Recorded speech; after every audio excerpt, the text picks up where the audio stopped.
Oh boy, I don't know how to fix that. Give me 1 second.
Yeah, I don't know what to do about that YouTube streaming quality, so if it really is that bad, I'll probably just shut it off. I don't know what's wrong with it. It's always something after something. I don't know.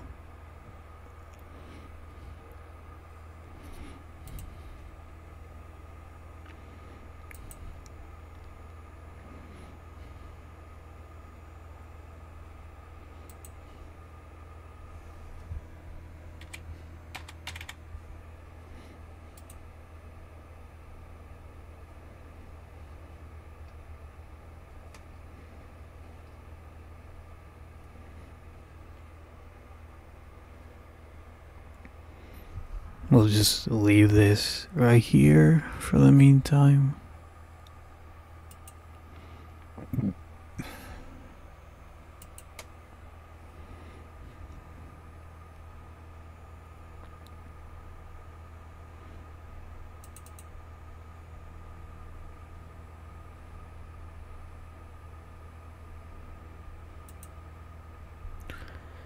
Oh boy.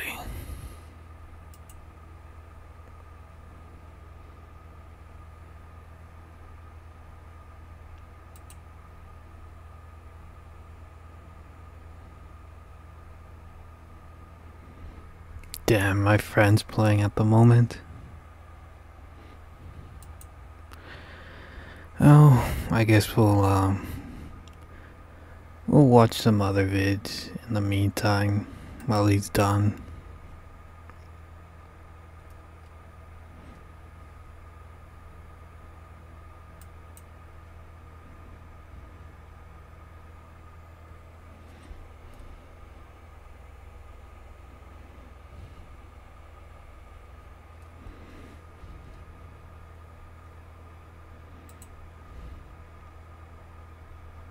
Just 2 hours. Alright. Just checking on the stream. Sorry if it looks like I'm staring into your soul.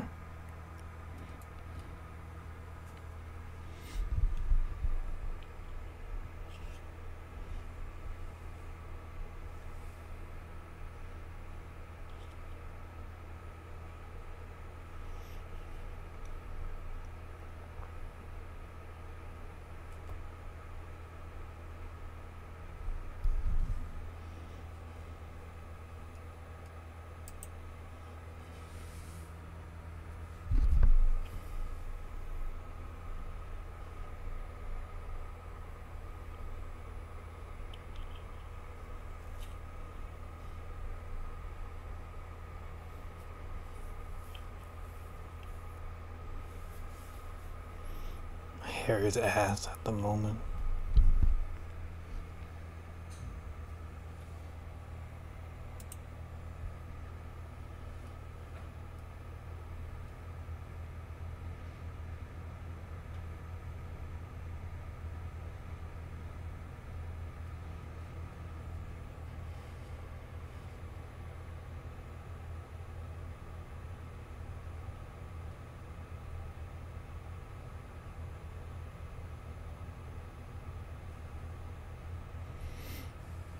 Just kind of waiting. There's gotta be something else we can do at the moment.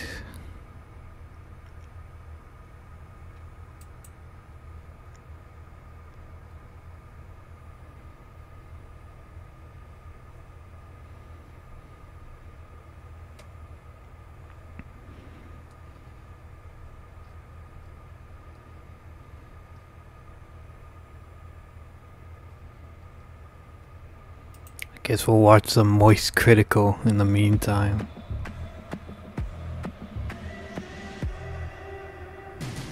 There are two things in this world that never work under any circumstances: the McDonald's ice cream machines and gaming boycotts.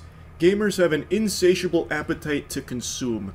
To reject that urge goes against their very nature. Anytime something shiny comes out, you can bet your sweet bippy it will be purchased and played, no matter how vocal people are about abstaining from it and not buying it. Like, The most notable being Modern Warfare 2. There was a big hoopla and a huge movement about boycotting Modern Warfare 2. And then if you went into like the Steam group from the big boycott organization, almost every single person in there was currently online on launch day playing. That's how it usually is for people that always complain about a game when they're boycotting it, and then you see them online. It's funny. No, everybody wants to fight for something, but when they have to back themselves up, they go 180. The game. And that's just kind of been the song and dance for gaming boycotts forever, really. Interrupting this broadcast real quick to give you an announcement that StarForge is doing an absolutely massive sale right now, so if you're looking to upgrade your PC, now is the perfect time to do that. You can click the link in the description. Of course, there have been some outliers, a few exceptions, where people really did vote with their wallets and voted no. That has happened. It's just not common. And right now, there was a huge push against the Nintendo Switch 2 for a lot of bad business practices, and people were talking about how they're definitely not buying it this time around, they don't want to support it. And I'm sure you can already guess chapter 2 and then they buy it. What a shock. Climax. The Nintendo Switch 2 releases, and that shit has been gobbled up like a bowl of cereal by a ton of people that were very outspoken against the Switch 2 and talking about like they won't be purchasing it, which was all very easy to say before it was available. But now that it's here, they have jumped on that opportunity to own one enthusiastically and are playing it furiously and enjoying it too. I didn't expect the Switch 2 to flop. It was very predictable that everyone that was rallying against it was going to inevitably purchase it, because this is like clockwork. It happens all the time in gaming. It was always going to be a super success. And I talked about that numerous times over my coverage of Nintendo and everything that's been going on there recently. So I'm not surprised, that I'm not angry or anything either. I just find it very silly. And unfortunately, it's putting me in a pickle where a lot of people think I'm going to cave and buy a Switch 2 any day now. Because I'm sure a lot of you know I'm not the biggest Nintendo enthusiast in recent years, with a lot of their behavior against the community that loves their games, as well as their litigious nature of going after things that they believe is some kind of threat, like Pal World, and really overreaching there, mind you. And their pricing, I think, being abominable and a huge blemish to this whole industry, trying to normalize the $80 first-party titles, paid services for things that are currently free, like the Discord equivalent in the Switch 2, which is just a much worse version of just using Discord. That's not free? That's not free? A basic function is not... Well, it's Nintendo. Why am I even surprised? I could go on and on. I've already told you these things. I don't need to just regurgitate them, fucking, baby bird them into your mouth again. Point is, I've made it very clear that I had no plans of getting the Nintendo Switch 2. At the time, I had absolutely no desire to get the Nintendo Switch 2. But... And I still don't. I still didn't buy a Nintendo Switch 2, and I don't even have, like, the slightest semblance, like, not even, like, the one molecule in my being is tempted to buy the Switch 2. And that's not even because I'm someone that, like, calls for a boycott of Nintendo. Honestly, if you're buying a Switch 2, you're only buying it for Mario Kart at the moment. There's not a lot of launch titles. There's only games that you already played, but I guess they look slightly better. It's really not worth it at the moment. Nintendo or anything. I really don't care. There's a lot of people that bought it, they're really enjoying it, and a lot of people are reporting that it's a great console, and I'm very happy that they're having fun with it.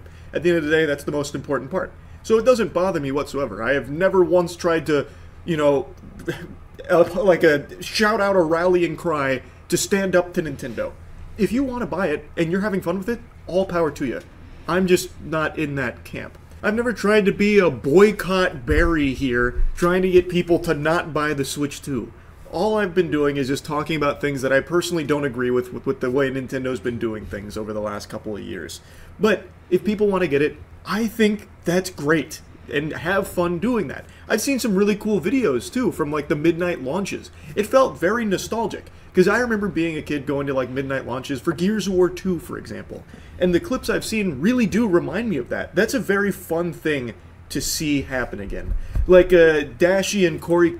Those are like one-in-a-lifetime kind of things, honestly. Like with the Wii, when that came out, oof, that was a time to be alive, if you're old enough to remember that. or if you didn't experience it, it was a really good time to see all those midnight releases and whatnot. I still remember my dad bought me a Wii. He surprised us. He said they were all sold out, and then he bought one. He hid it under the bed for Christmas. Those were the days, man. Those were the days. I don't think it's to that level, but I just haven't seen anything about it. I do know the video he's talking about, the one with Dashi, and I'll probably check it out after this one. I still need to watch it. Kenshin were apparently at one of the midnight launches, and they were dancing and having fun, and everyone was having a great time for the Switch 2 launch. I'm not trying to drop trousers and plant my ass on the fun here. I am not the fun police trying to sound the alarm. I encourage it, and I'm glad so many people are enjoying it. I'm just not someone that is getting the Switch 2 for a variety of different reasons. Now, even if it wasn't like Nintendo's business practices that I had such an issue with, the launch catalog also just isn't really super appealing to me, personally. Looking at the Switch 2's drop just isn't exciting. It's mainly games I've already played before. In fact, it is almost exclusively games I've played before, except for the new Mario Kart game.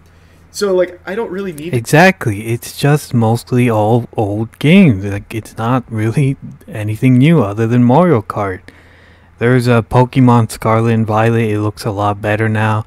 That game is still garbage, by the way. I don't care if they did a remaster or better graphics, better textures and whatnot. I hate that game with all of my passion. If there's any game I regret buying in this last decade, it's that one. It's really bad.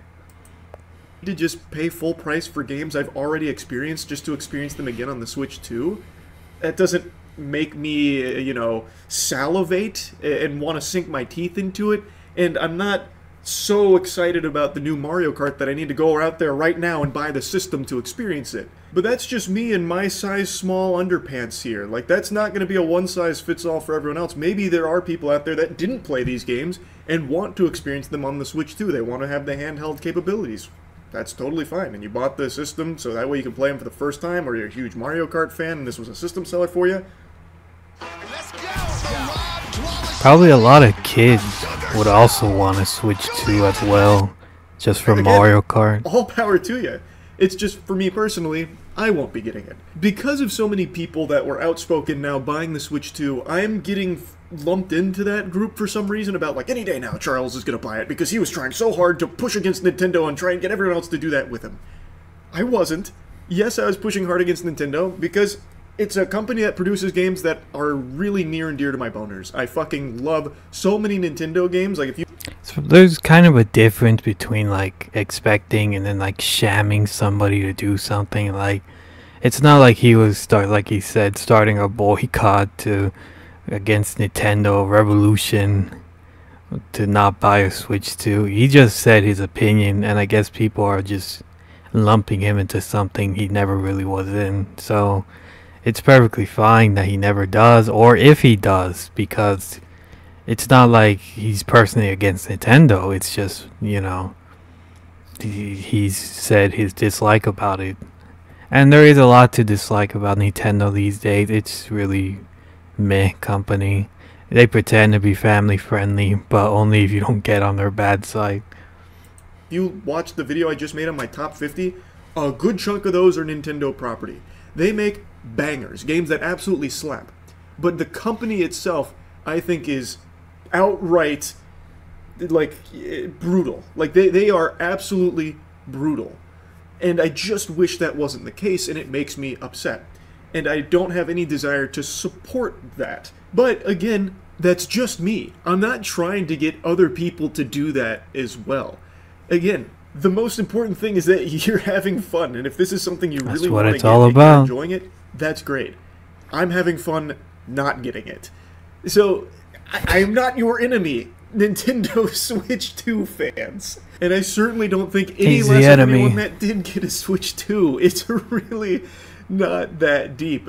I'm not fighting a war here. It's just one personal Neanderthal's decision to not buy the Switch 2 for a variety of different reasons that maybe don't matter to you at all. They just matter to me. That's it. So I'm not getting the Switch 2. I have no plans on it anytime soon. Will I consider it in the future? Maybe. You know, if Nintendo starts to work more with the community as opposed to I against really them, doubt sure, I that. can definitely see myself getting I Switch really 2 down the doubt line that. to try and encourage that direction as opposed to the direction they've been going down for the last few years. Japanese companies do not like change. They do not like it when they're told to change. Nintendo will probably never change unless like somebody starts a revolution, someone popular or whatnot, and they just go full throttle on Nintendo. And people would actually have to stop buying their products, which, let's be honest, they won't. It's Nintendo, it's Mario and all that. They don't need to change because they're still going to get money and their practices are still going to work. They're very scummy, yes, but they're not going to change because it works and they hate change. So, Absolutely. It's not like I have some unreasonable, irrational, blind hatred of Nintendo as a company and will refuse to support them forever. Not at all. I would much rather be talking about Nintendo W's as opposed to L's. I would like to see them be more community focused and more enthusiastic about like gaming in general, as opposed to trying to figure out ways of nickel and diming more and more, like getting more juice for the squeeze out of consumers' wallets for their products. That's all. That's literally it. So if we can get to a point where Nintendo starts going more in that direction, I'll be just as happy as anyone. You'll see me dancing about Nintendo Switch 2 and all that if we can get to that point. But right now, we're not there. Maybe we never get there. Who really knows? Hopefully at some point it does, but currently, and at least for the foreseeable future, I won't be getting the Switch 2, but I don't expect anyone else to follow that. I want you to do what you'd like to do. So that's really about it. It's not that deep, I don't think. That's it. So yeah. but yeah, I don't think Nintendo's ever gonna change. It works for them, so yeah. And yeah, like I said, Japanese companies are incredibly stingy. It's like incredibly stingy. They do not like change whatsoever. And yeah, it works, so they're probably never gonna change. But yeah, that's about it. I do want to see that Dashi video, the one he was talking about.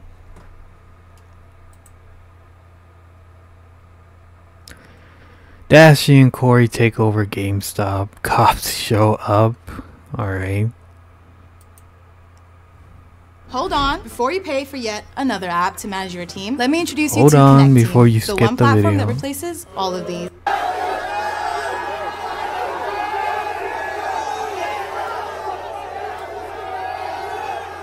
That's lots of people. Hear that? The cops. What's good, y'all? What's good? So let you go first. No, it's fine. Listen. So, we at GameStop, midnight release. Look, we about to... I'm about to take all of that. All of them? You gonna take all them joints? They're coming home with Papa. I wonder how much they actually have. Yes. Like how much inventory they actually get. There's only one GameStop too, so like, But still... and there's Nah, so many you fam now. people. You Yeah. fam, so it's Shout all out good. GameStop. I'm also gonna upload this on my channel. That's fine.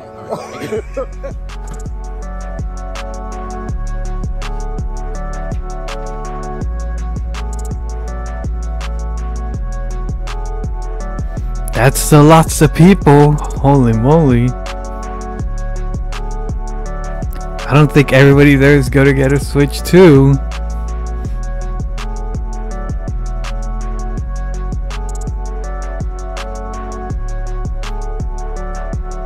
That's so many people. I can't even remember the last time seeing such a big line like this for something related to video games. Like, not even for the PS5, I think. And I don't think they have enough. And it keeps going.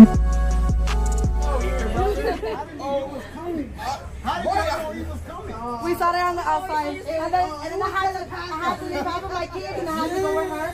Oh, that's wholesome. That's what I think being an influencer is all about. Like people appreciating you, you appreciating the fans. Like it's a mutual understanding of friendshipness and communication. Like it's really heartwarming to see that.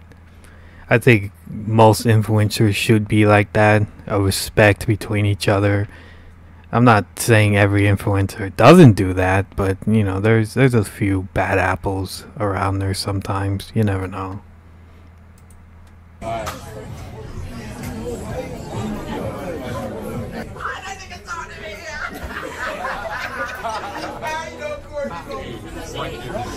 Oh, I messed that up. Hold on, have them fix that though. That's permanent marker. Have them fix it. Oh, they not on the screen, yeah. Oh, so can we hit? Yeah, so we about to start the video. Not what we about to start. Yeah. Oh, yeah. Okay. Yeah. So we're gonna go like bop, bop, bop, and then dance on it. That's it. Let's do this shit. You already know. Yo, this is Happy Wheels man. Yeah. Oh, yeah, I was wondering. Sir, please. Sir, sir, please. Sir, please. That Mario Wonder? Yeah. So I wonder why we put the signature at. You know what I mean? Alright, I'll stop. That wasn't it. Right here. She looks nervous. I'm signing a high school diploma? High school diploma? You good at math? It's like, I don't have anything to sign. I'll bring my high school diploma. Okay, son. You're killing them. Hold on. What else is in here? Hold on. I'm just going through your whole bag. A pro controller. That cost a pretty penny, all of that. Right now. Oh, wait. Memory card? Oh, that's about a stack. Easily. She's stacked. She got everything. First bundle of the night. First bundle of the night. The guy in the background. What do you want to sign? Right here. Right there? Okay, sure. Yeah. So I'm going to do it right here. There we go.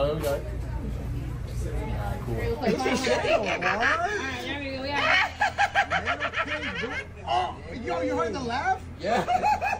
Have you ever seen Mario screaming? Just realized that's his YouTuber plank right there. Let me sign this real quick. You got me a birthday gift? But also, what am I seeing right here? Can we talk about it? I panicked. I didn't have anything for you to sign. Okay, at least I'm in it. Yeah.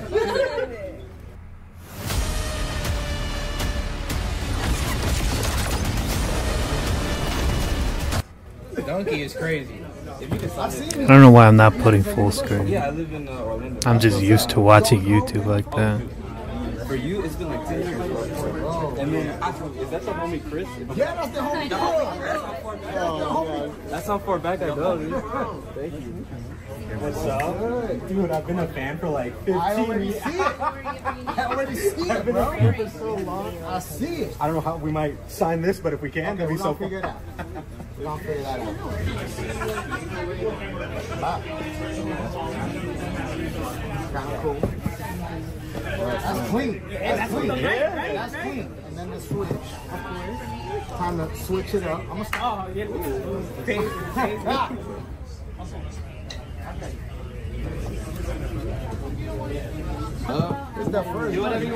I don't know what it is, but for some reason Dashy looks younger throughout the years. For all these years of me watching him, he's reverse aging. He looks a lot more younger.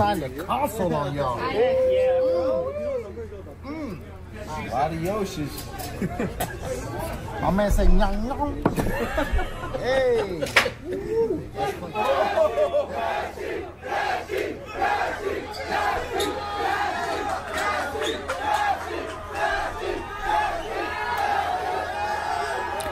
It's a lot of people.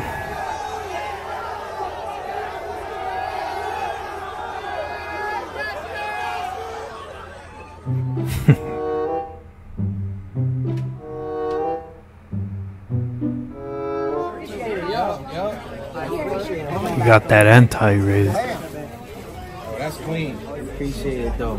There you go. Shout out Jasmine. You gotta be keeping that Coke bottle for a while. You don't mind if you say that one more time, Jasmine? Yo, Jasmine, I see you got a line right here. Hey, make a wish. Even a dollar bill? 9 years ago, and now we about to do it again. 9 years later, we're doing it. Damn. He outgrew him. They outgrew him. I'm telling you, Dashy's reverse aging. Bam. Good looking. That guy in the middle looks like he's getting squished. He's not having a fun time. The guy in the middle.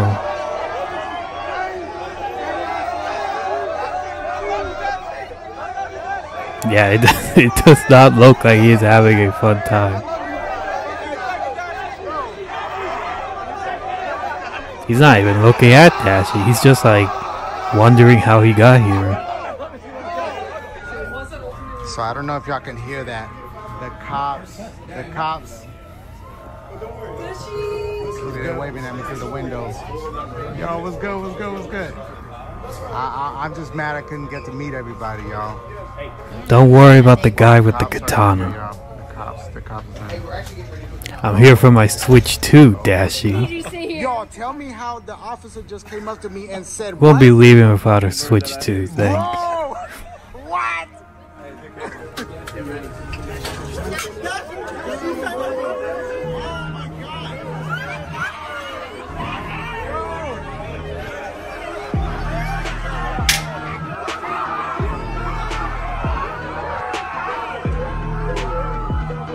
Got that beat.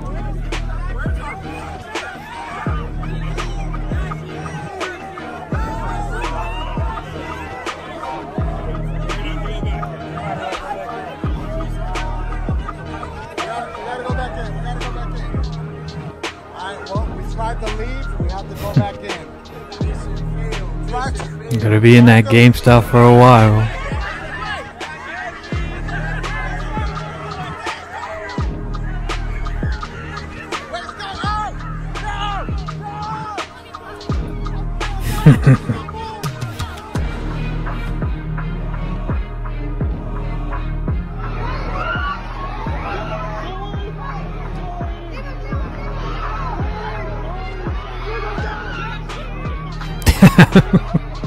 I mean, that other person was about to get in, so that was kind of a good call. Could have almost got his fingers, though. Yeah, that second person was about to get in, too. They're like, nah, you're not leaving. Not without me.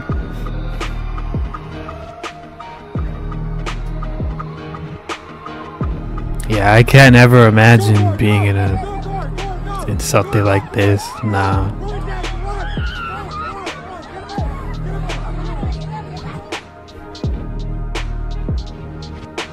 I wonder how much they actually sold. I doubt it's a lot, but yeah, brand new. But yeah, very wholesome, very nice to see influencers, you know, actually using their influence for something good, people being together and whatnot. That last part though, you know, when you try to grab a door and all that, that's a little bit annoying, unprofessional, I guess. Don't do that, you know. It's really, you never know. I don't know why he would grab the door. What does he think is gonna happen? Is he gonna like jump in there and they would just be cool with it? I don't know. Don't do that. But I'm gonna go get a drink real quick.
My cats wanted food. Oh, they're so adorable. What else do we do while we wait? And I guess we could watch this Switch 2 durability test. Sorry about that. Come here, girl. Who are you? The Nintendo Switch. I doubt it's any more durable than the Switch 1. I'm pretty sure they're like the same materials either way, so we'll see.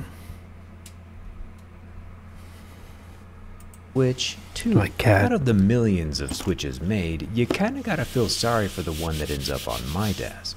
Nintendo says this Switch 2 has 10 times the graphic performance of the previous model, and like I sure hope it does, since the last one got released nearly a decade ago. It's hard to be too mad about the delay though, since Nintendo's games are pretty timeless, and they went to great lengths to match my own jerry-rig knife, and I appreciate the effort. Inside the box we have our HDMI cable, some Joy-Con leashes, a Joy-Con grip, a 60-watt USB-C charger, and my favorite piece of kit, the 4K docking station. Breath of the Wild just got real. The biggest physical change, aside from the larger screen, is how the Joy-Cons attach to the Switch 2 body. They use magnets this time around, and you already know that we're going to find out how strong those magnets are, and how fragile that connection may or may not be. With the Joy-Cons fully inserted, it is possible to just rip them away from the Switch 2 with brute force alone, not using the release latch. These will never just fall out on their own, of course, but throughout my testing, sometimes I found it was just easier to pull them away instead of hunting for the release lever, especially when you just rotate the whole Joy-Con away from the body. And I imagine that seems a lot more easier to take out. It's kind of wacky seeing that fun fact, compared to the first Switch. All of their game cartridges in the world's most bitter substance called denatonium benzoate. This is to deter little kids from eating it, and I can confirm it is negative amounts of delicious, and I highly recommend that nobody lick these things. Yep, it's been like that since the Switch 1, the games, if anybody didn't know that. Download a game rather than the game being loaded on the cartridge itself. And yeah, that's pretty lame. So keep an eye out for those. This particular yucky tasting cartridge does have a full game installed on it though. So at least with this one we can play instantly without a download. I'll lower the volume, and of course I'm Team Luigi, if you catch my drift. In order for us to find out what the Switch 2 is made from, we gotta pull out the Mohs scale of hardness. If the screen is made from plastic, we'll see scratches at level 2 or 3. Glass screens will scratch at a 5 or 6, and if Nintendo splurged a bit and gave us sapphire, that would scratch at level 8 or 9. However, very quickly we see again that Nintendo has given us a level 3 plastic screen. This is not ideal. There is a permanently installed plastic layer on top of the Switch 2 display. This is not a temporary screen protector, it is extremely well secured and permanently affixed to the device. As you can see from my keys, anything metal that comes in contact with this screen pretty much the same as a Switch 1. Plastic objects I'm pretty sure my nail slightly scratched it by accident and left a permanent scar there. It's pretty fragile. I understand that Nintendo is trying to keep screens from shattering by putting this plastic buffer layer over the top, but these permanent marks are going to be hard to swallow, and it's good to know that the screen of the Nintendo Switch 2 is going to be cosmetically damaged very easily. The only way to avoid marking up the soft exterior screen is with a glass screen protector, and if I could be so bold, I'd recommend a Prism screen protector from my channel sponsor Dbrand, mostly because it has an easy to install foolproof applicator. With the Joy-Cons off, we can pull out the dust removal layer and give a single simple swipe down the middle of the applicator and wait a few seconds.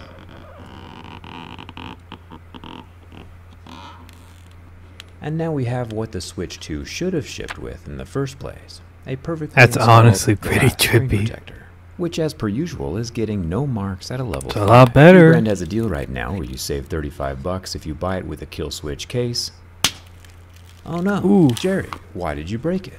1, because the durability test isn't over yet, and 2, Dbrand ships 2 of these Switch 2 screen protectors. A little bit of advertising, very nice. Switch survives the rest of this test. That honestly looks pretty solid. The link is down in the description. I still think having a plastic screen in 2025 is pretty wild. Moving over to the orange Joy-Cons, we find a whole lot more plastic, which is what we expected. There's a plastic home button. Yup, and a it's just plastic all game plastic, chat button, pretty and the joystick normal has a very plastic, thick rubber cap same on as the surface. Switch one. There's definitely no durability Oh, issues seeing here. those Joy-Cons What's get really cut. cool though is that Nintendo has again inlaid the white letters of the buttons inside the black plastic itself, meaning that no matter how many hours or decades you play this Switch 2, these letters will never rub away. Getting a closer look at the Joy-Cons, we find the secret for how they attach so firmly. The shoulder trigger buttons are actually made with steel this time around. Big rectangular blocks of metal that are able to magnetically secure to the Switch 2 body. In the center is where that port that charges the Joy-Con sits, along with the optical sensor that lets the Joy-Cons become a mouse. And of course, the famous tri-point Nintendo screws that still hold everything together. It'll be fun to take these things apart during the teardown, assuming it doesn't just all break open before the end of this video.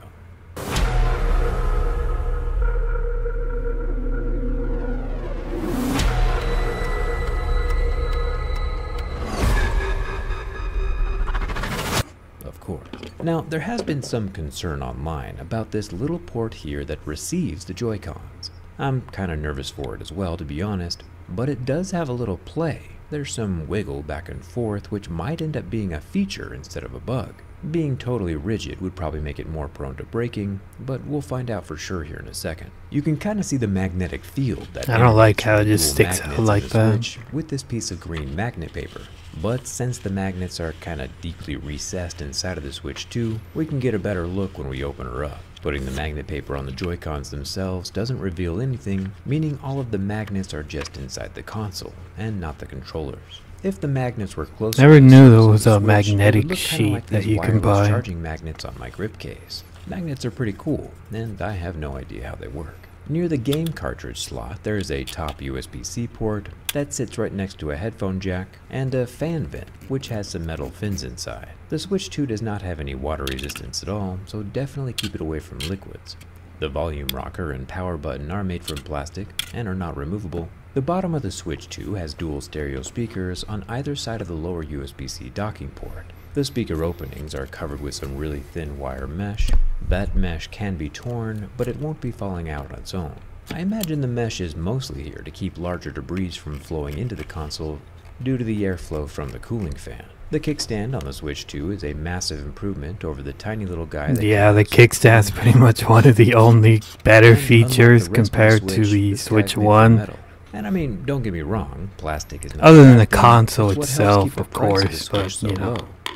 It's a tad hard to fathom that kids who were born when the Switch 1 was released are now in the 3rd grade. Personally, I think Nintendo could speed up the release cadence a little bit.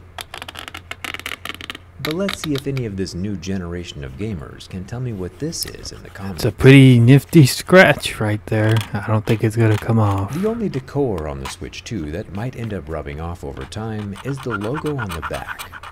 The logo's just printed right on top of the Let me surface. check on my and I'm cats glad real Nintendo- quick. Make sure they're not trying to slice each other's eyes off.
Always need to check up on my cats. First one is pretty dumb. Second one is a little bit smarter, but they're still cats, you know. But let's get back to it. Nintendo didn't use the same kind of printing on the buttons. I'm now the only one in the world with a Nintendo It though, so that's kind of cool. And I'm not much of a traveling gamer myself. I leave my Switch docked to the TV like 99% of the time. I do, however, like that Nintendo made the Joy-Con grip look smarter than it is by allowing LEDs from the Joy-Cons to shine up through the center of the grip when it's connected. The grip is also surprisingly strong, Ooh, locking that out hurts in to every see. direction and not falling apart or releasing the Joy-Cons even under extreme pressure. So far so good. One thing I haven't seen anyone bring up though, is that while previously the Joy-Cons would only mount to the Switch in one direction, this Switch 2 however can mount the Joy-Cons on opposite sides, upside down, or even backwards. Weird. It's a weird function. It's like, hey, you want to play backwards real quick? Yeah. But today we aren't here to play backwards. The Switch 2 has a 7.9-inch, 120Hz, 1080p HDR display, with twice as many pixels as the Switch from a decade ago. And don't try this at home obviously, but after about 10 seconds we can see from the pixels going black and recovering that the screen is an LCD. Kind of amazing that everything is still functioning even after all it's been through. Thumbs up. That's for that. pretty impressive, The worst actually. is still yet to come. If Nintendo is only going to make one new console every decade, it needs to be structurally durable enough to last that whole time. And as we can see from the first bend, when a lot of force is applied... Ooh. Oh. The Joy-Cons just kind of like to pop off on their own. Joy-Cons are And all in like, my fend opinion, for this is yourself. actually a good thing. For one, the angle of the bending Joy-Cons doesn't appear to damage the internal pins, no matter how many times the Joy-Con is aggressively ripped off. I don't know if that was intended or not for the Switch to basically say, adios partner, peace, if you like try to bend it or whatnot. That's a pretty good function right there. You never know, somebody could sit on your Switch, somebody could bend it by accident too hard and then it basically escapes pod out of there. That's pretty cool. It's a good feature.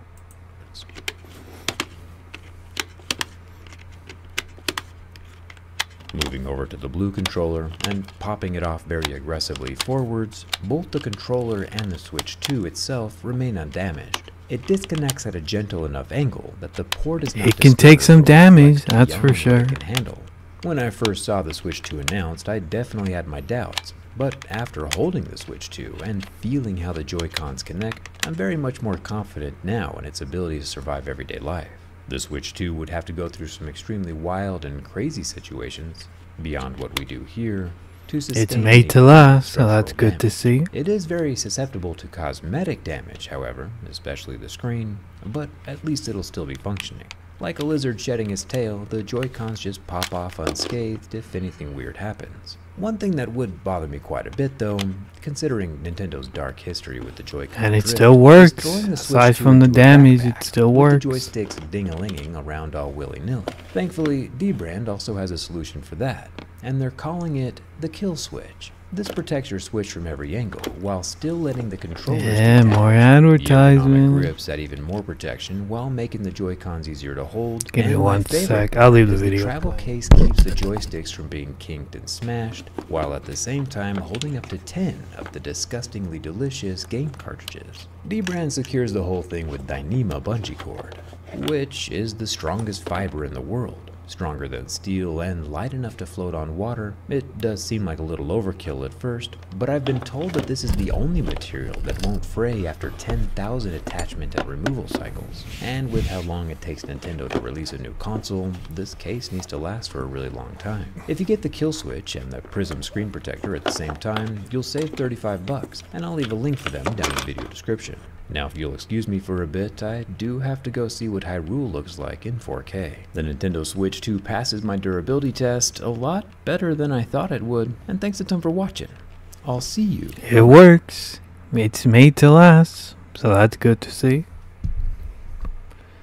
What else do we watch? He's been robbed. Damn. I think I've seen everything I need to see about the Switch 2.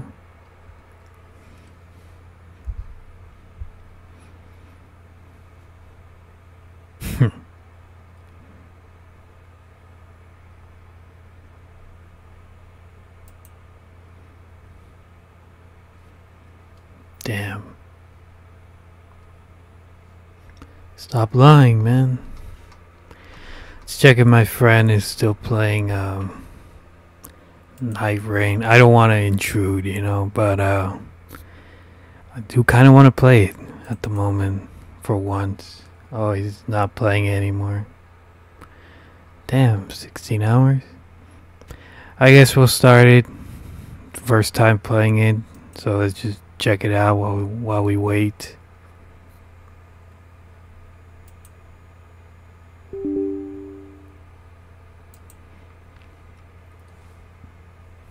I do have a controller. Let me connect it real quick.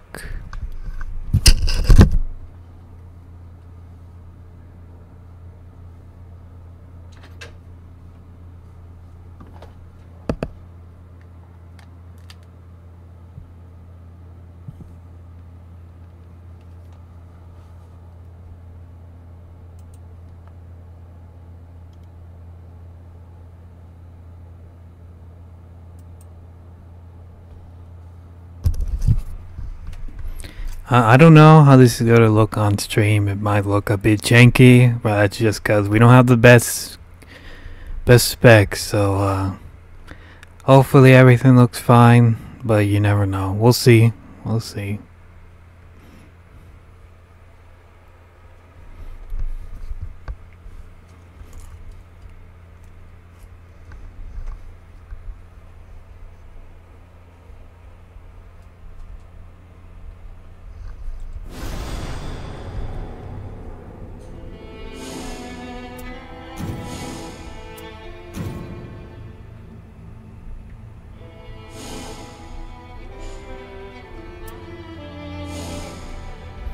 Let me just lower the volume real quick. I ain't the loudest guy, so gotta lower it a bit. We'll lower it to there, so should be fine.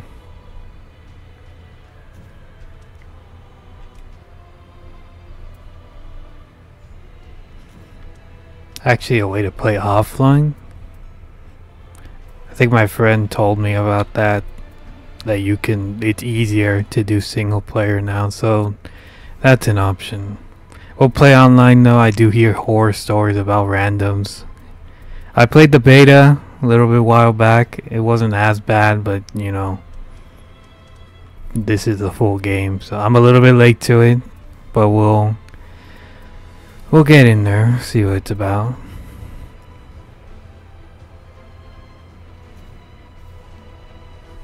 Need a type of keyboard.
I like that little transition from gameplay from cutscene to gameplay. I mean, my mic might sound a little bit quieter now just because I need to like hook it to my shirt. I cheaped out on a good mic with those things that hold it. So yeah.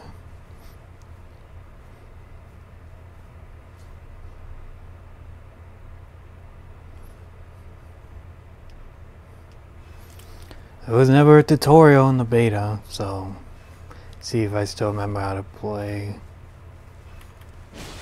Yeah, I still remember.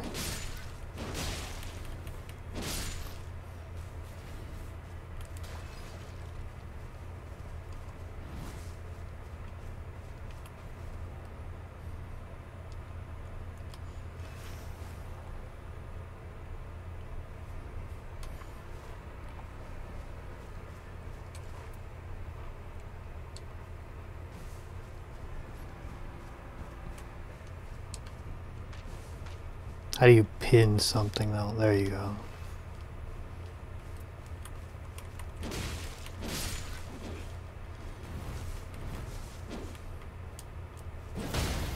Yeah, I still remember how to play. Hasn't been too long.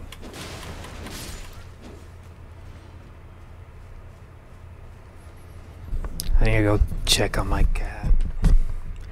Like I said, she's kind of dumb, so.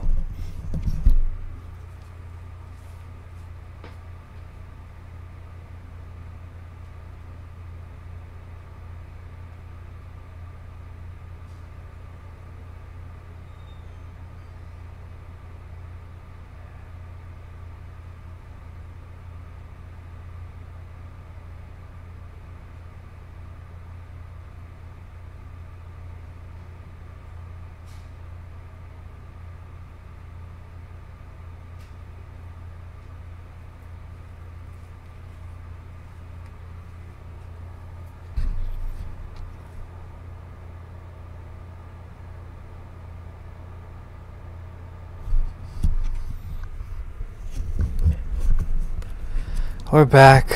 We're back.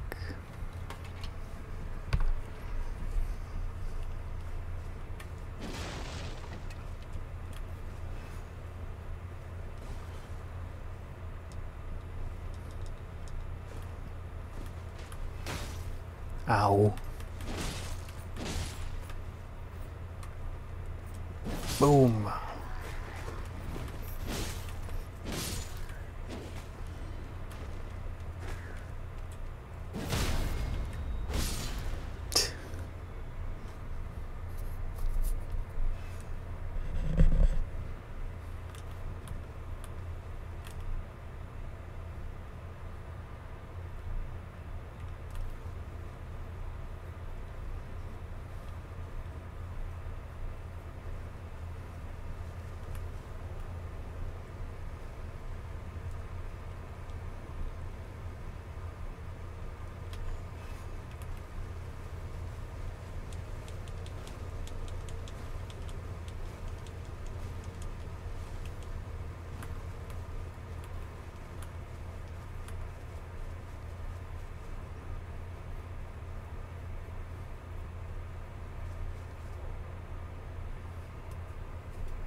Still don't like the way you, ouch. I still don't like the way you use skills in this game. You have to press triangle first, then the button. If I can figure it out. Yeah, the other one's on recharge at the moment.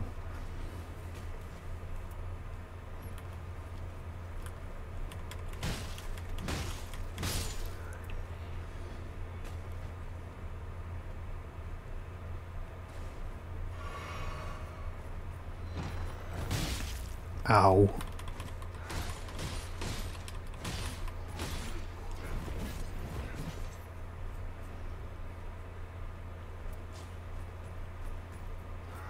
Big hit.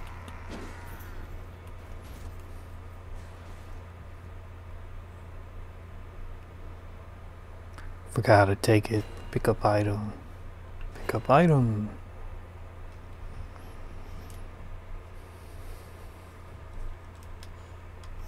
It's starting to come back to me, that's for sure.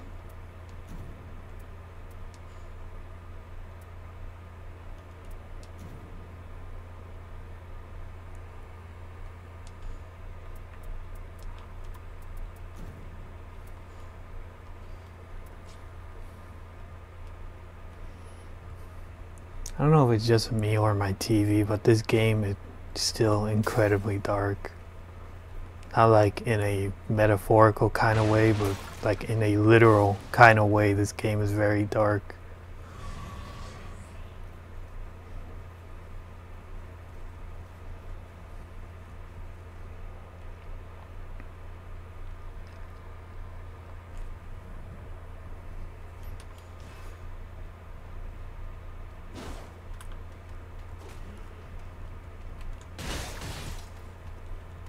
Oops.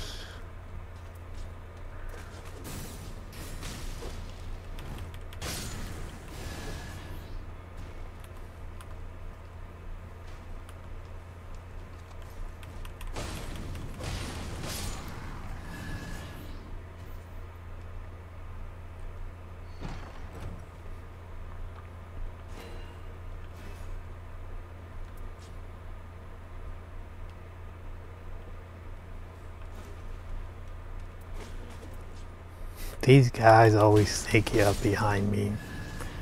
You little buggers.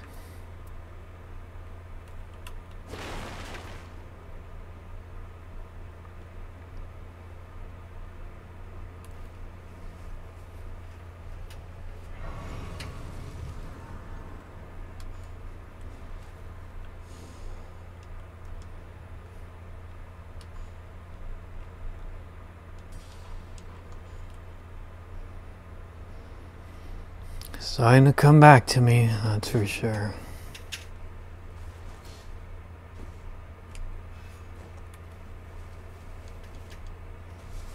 Still like how to revive your ally, you just beat them up.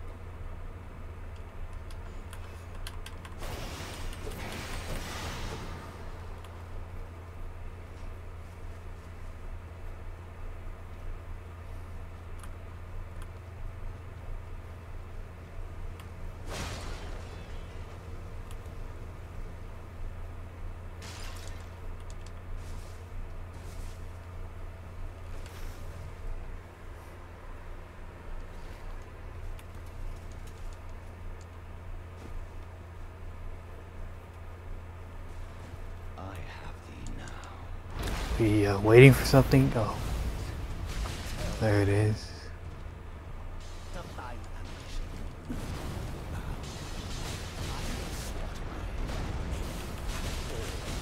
Ouch.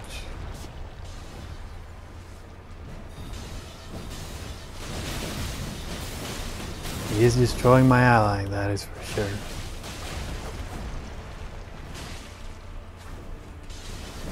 Ah!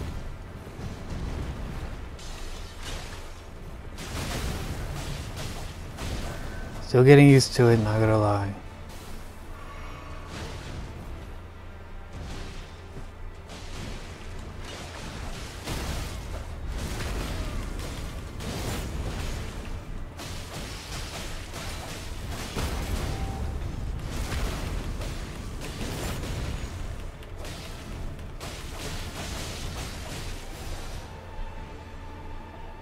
I already used it, silly Billy. Ow.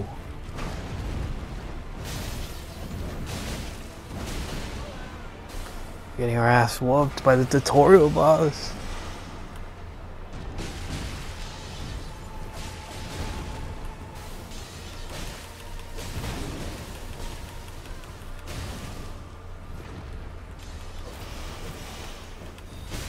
Ow.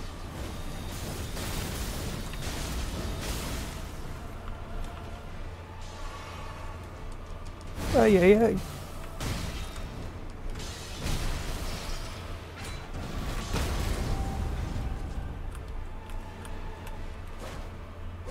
Damn it, lock on. Ah, we suck.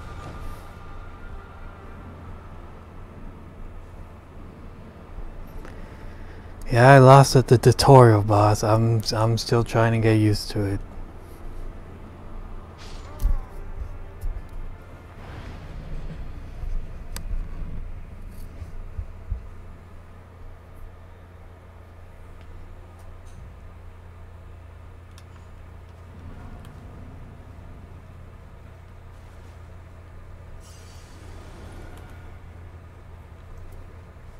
Let's try that again.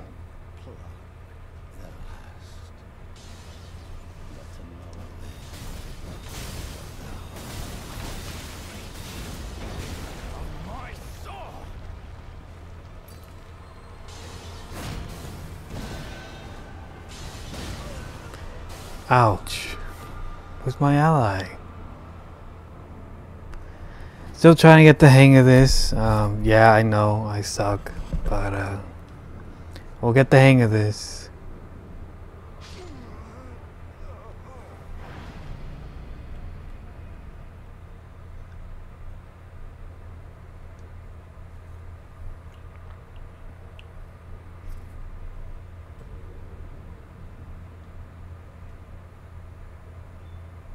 Damn, you don't even need to beat him. You can just start without trying to.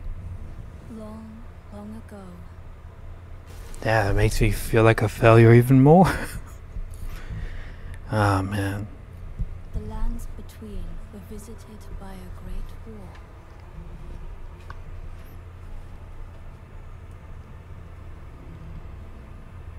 The Shattering, as it was known, destroyed. I will be right back.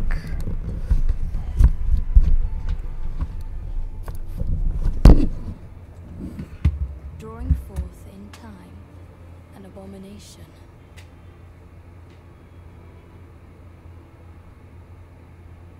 Thus fell upon us the night.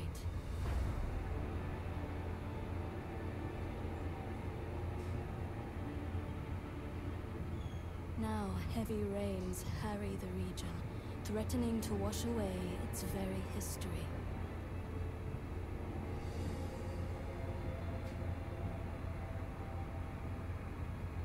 The Night Lord does not rest.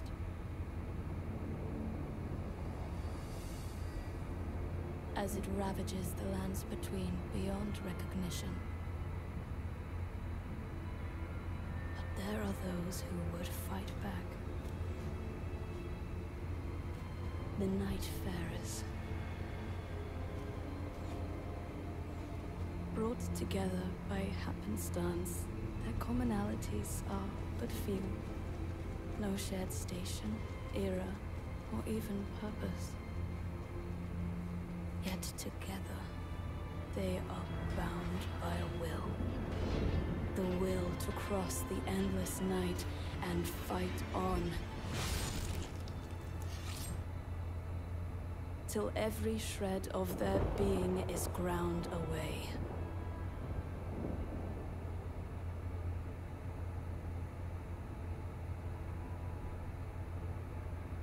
Alas, the curtain may be drawing to a close upon this world.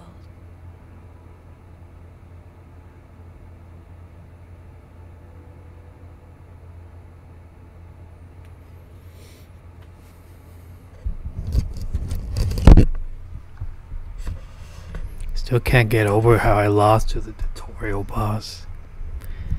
Never said I was the best in this game, that's for damn sure.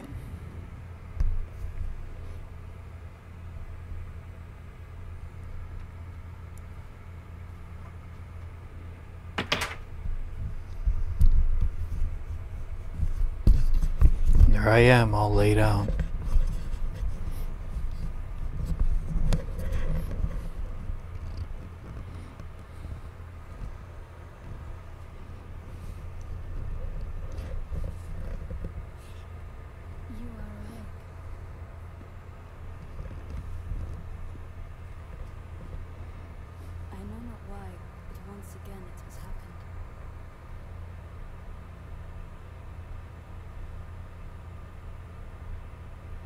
So be it.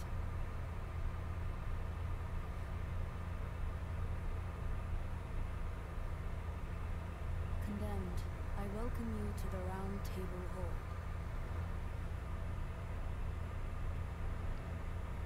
I am the priestess, the voice of your formless master.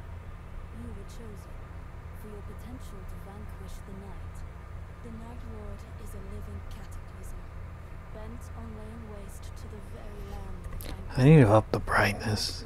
It might mess with my PC a little bit, so if it does, It'll be unfortunate.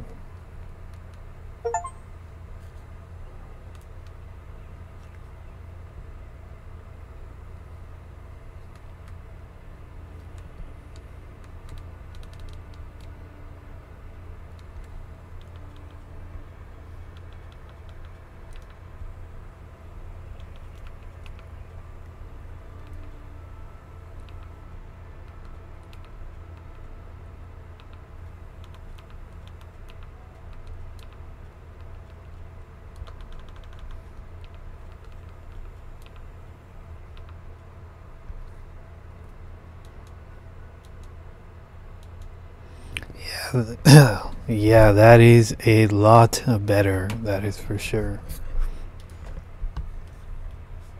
I can actually see. Holy moly. Rest assured, though it is in disrepair, we even have a caretaker. He might strike you as odd, but he is worthy of trust.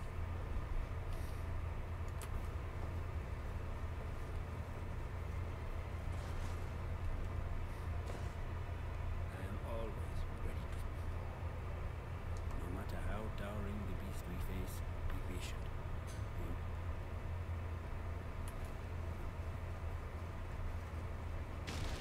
I know this hub isn't really too intricate. Wishes thou to converse? We must quit the night sky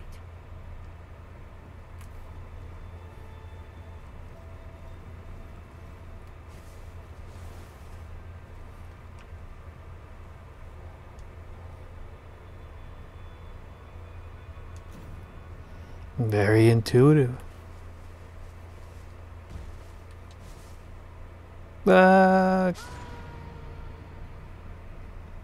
My first instinct, I had to do it.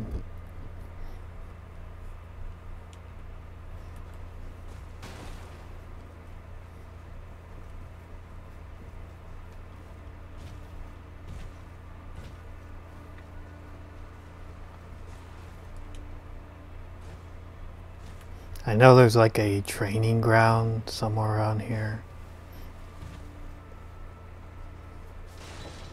There it is.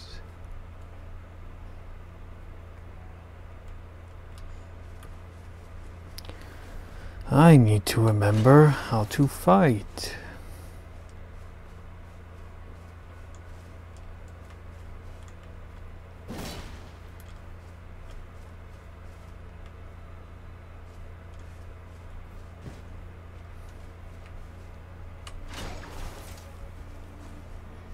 Trying to follow that up.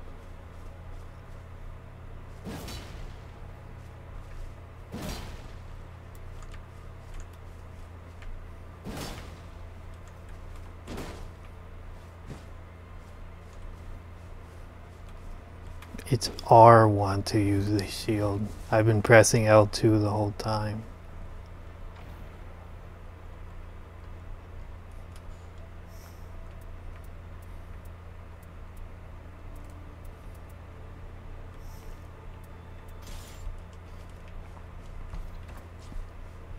I've been seeing that bows are the way to go, so we're probably gonna try to get some bows.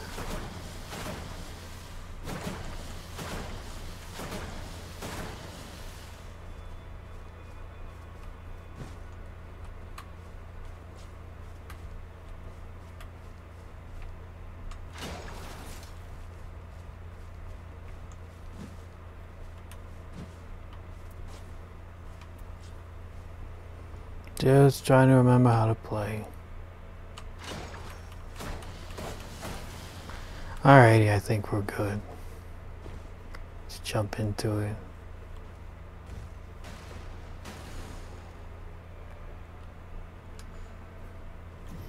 I remember doing this from the beta, so I think we'll be good. What is it? I will do my utmost. Fortune fa-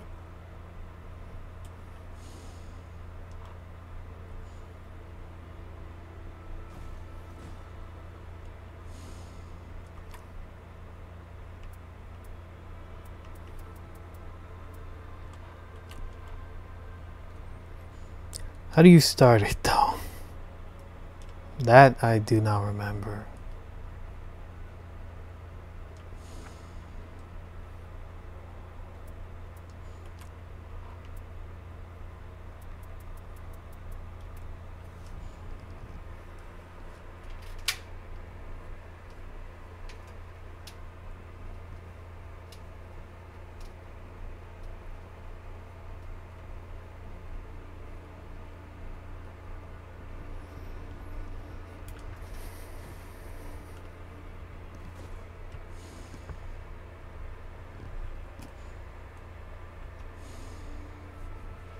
How do you start it?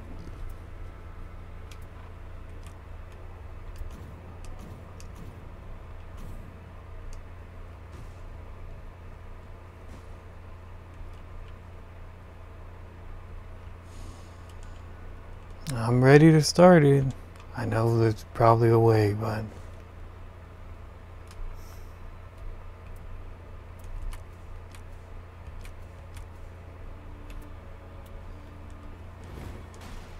do you just have to wait for people, or it's been a while since I played the beta. I don't fully remember what to do.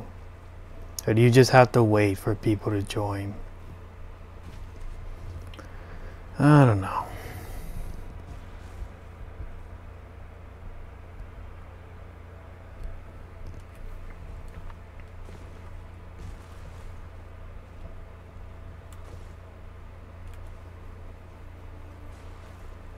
Speak as you...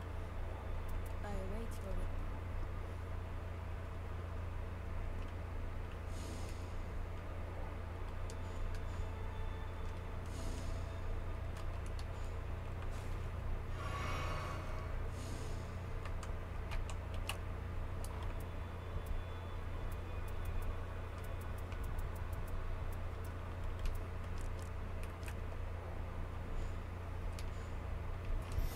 How do you start it?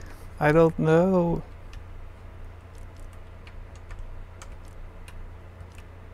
I know it's probably on my part, probably something dumb, but I don't know how you start it.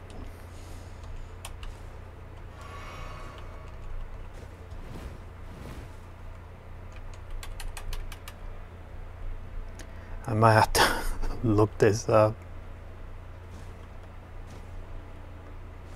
Will it just start up on its own, or...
Yeah, I don't remember if this started up by itself or I'm supposed to press something. I'm pressing start, I'm pressing every button. It ain't working.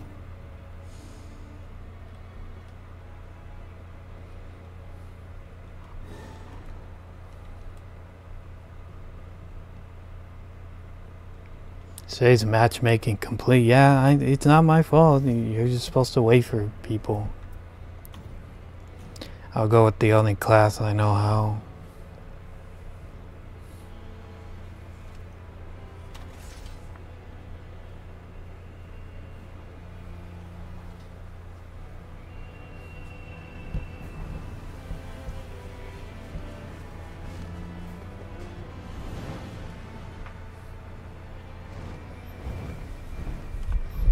Time to just follow these guys, because I'm kind of clueless again.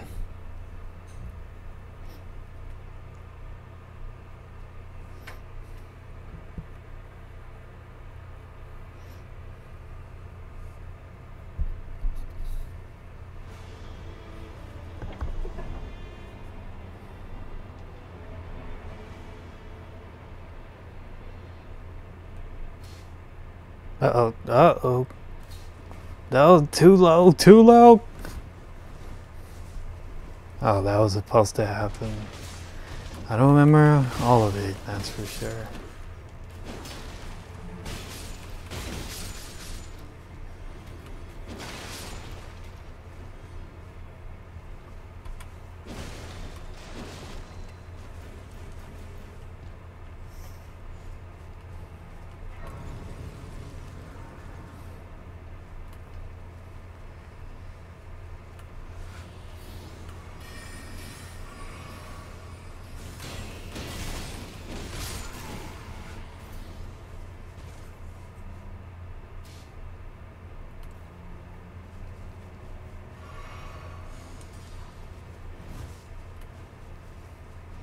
Well, it looks like these guys actually know how to play, so I'll just follow their lead.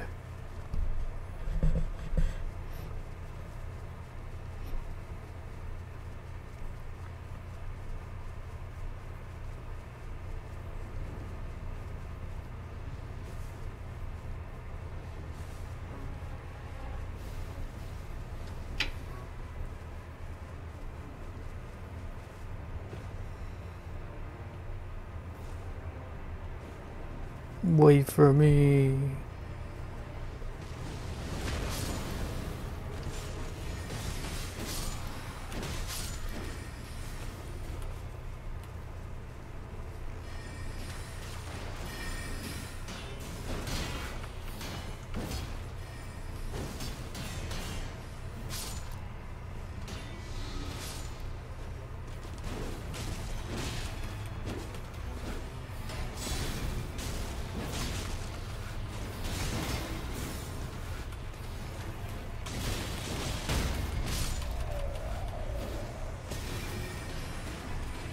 Easy peasy. These guys know what they're doing. Always nice to see.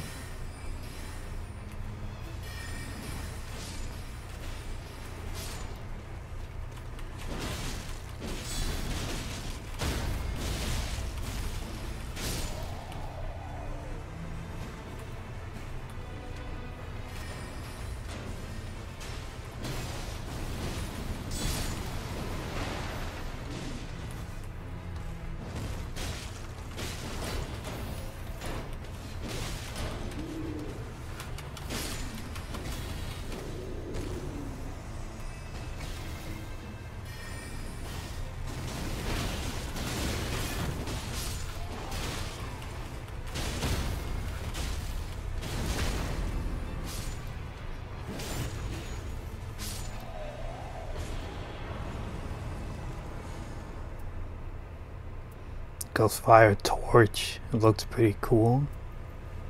We'll get that, I guess.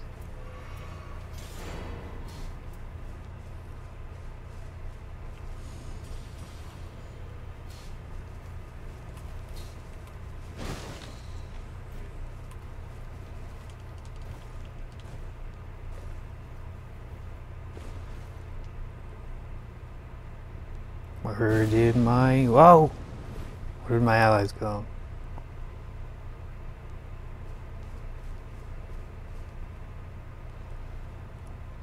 Where'd they go?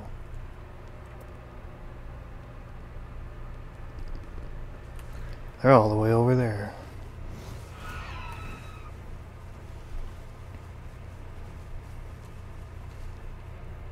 No, no!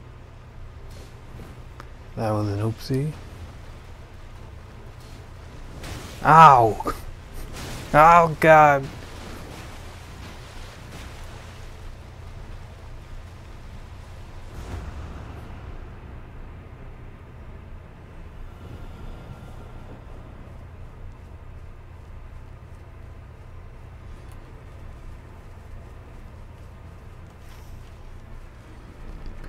I'm going the opposite way I need to.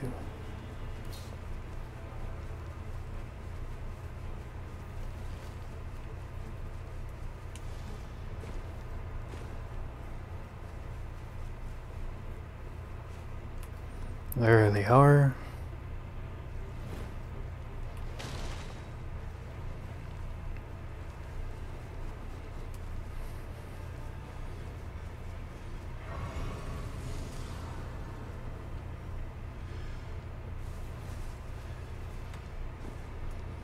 Sorry, my fellow companions, I am a noob.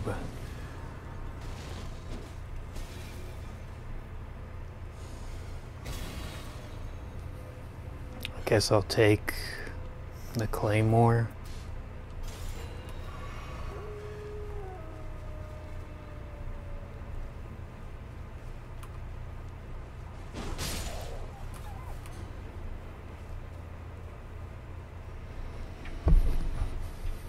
Yeah, these guys know what they're doing. Unfortunately, I do not, so.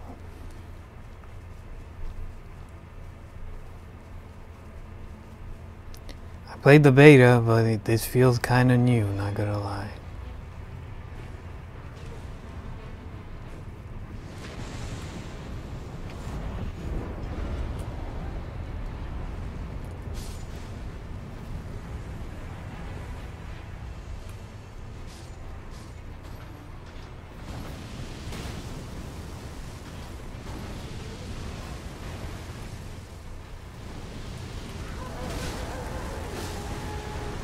I remember what these guys do.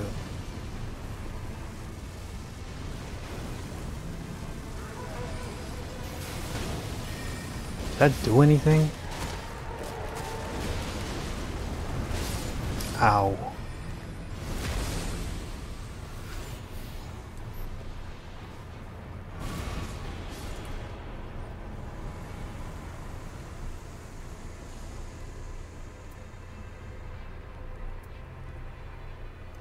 We'll get the stamina.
I like how cartoonishly how we're all climbing next to each other. Sword of the Guilty. I like that. That torch feels useless, or maybe it's just me, I don't know.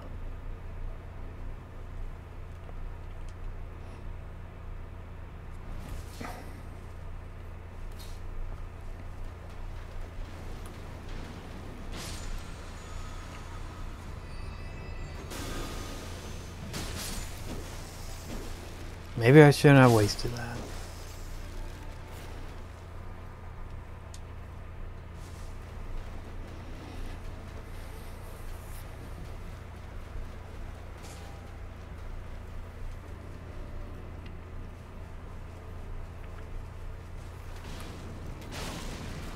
Eat this.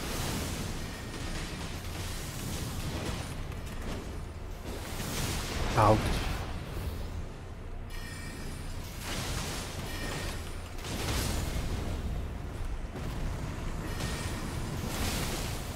big hits. You always love to see it. Ow. Not on me though. Get him.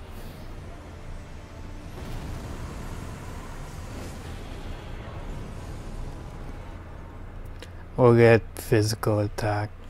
I don't know if that's better, but it's not a lot more newer abilities in the beta, but I don't recognize those two.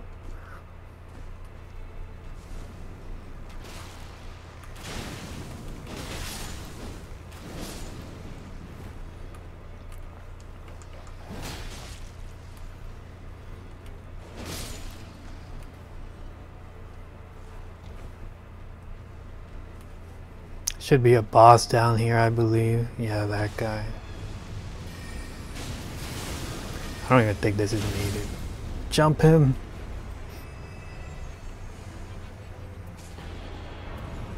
We'll take the crossbow, I guess.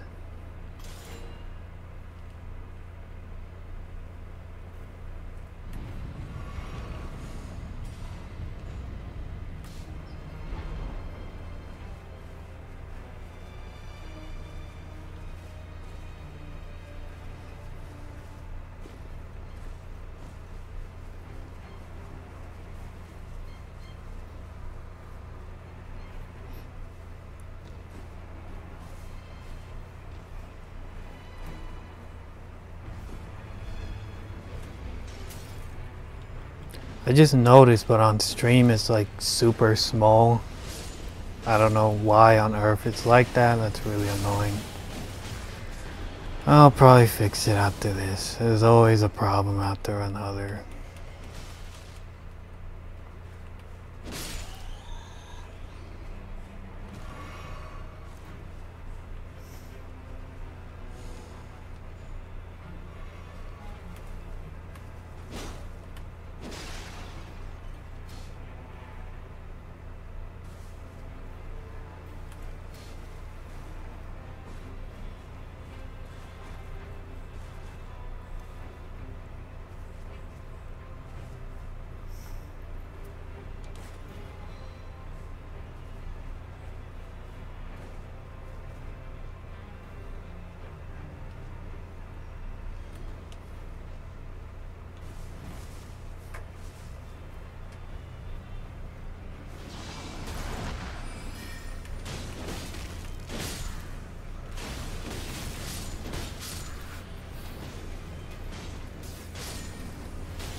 Yeah, I don't know why it's just so small down there. It looks kind of funny, but yeah, always a problem when I stream. I'll try to fix it in another one. Summer Game Fair is about to start either way, so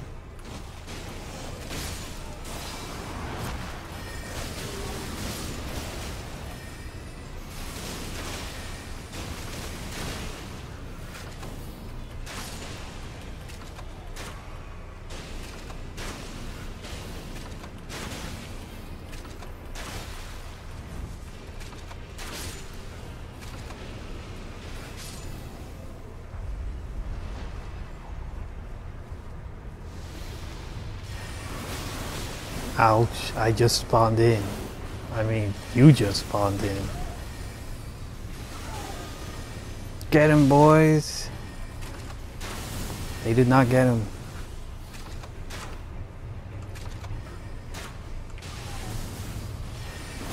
Ow.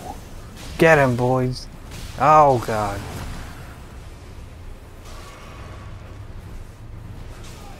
I need to switch back to a sword or something. Wrong move.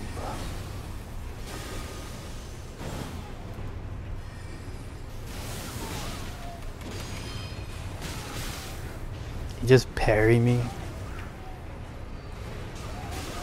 Jumping, boys.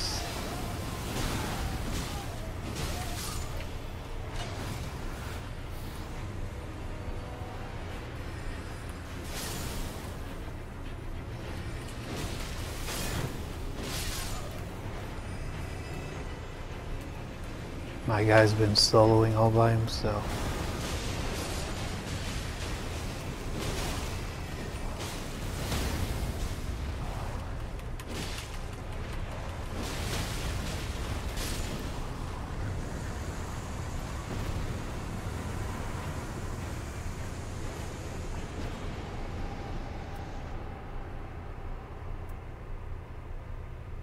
I'll do that one. Heaven knows I need it, that's for sure. But yeah, apologies for the small window. I don't know why it's doing that. There's always a problem when I stream, every single time.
Where on earth are we going?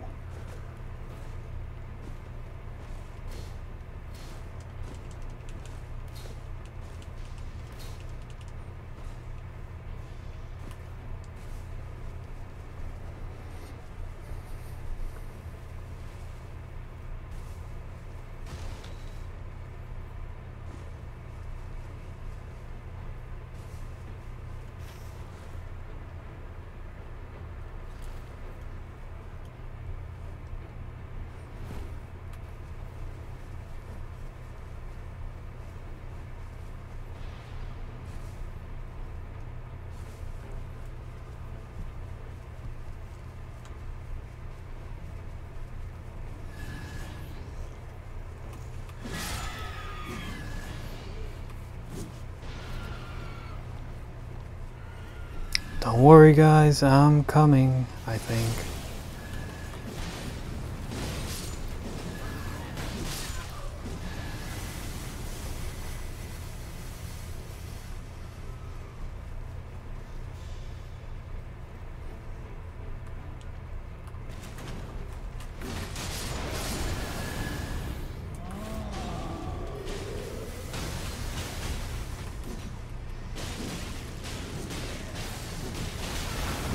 Ouch. Ouch.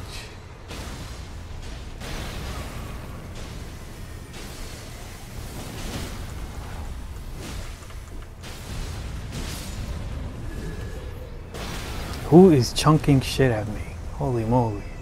Oh, it's that guy over there chunking shit at me.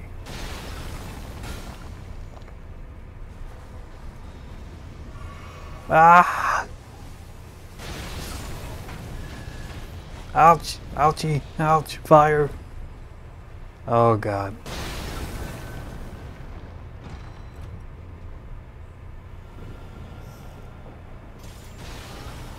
Well, I'm dead.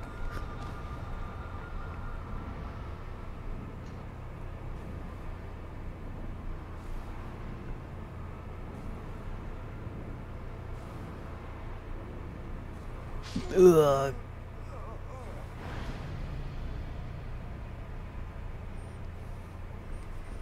That guy just kept chucking stuff.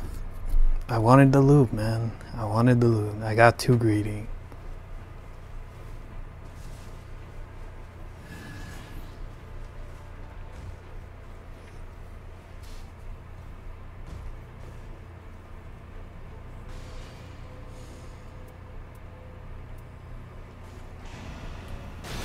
Can you... This guy, man. You're annoying.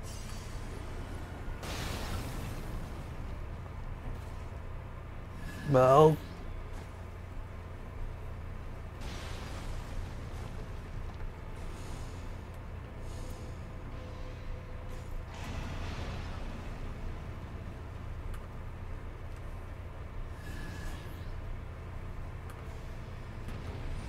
It looks like my allies are beating him up either way.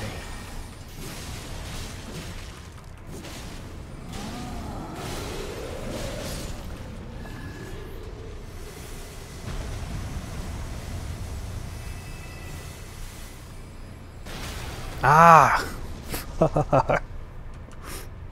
This guy, man. I'm about to jump you right here, right now.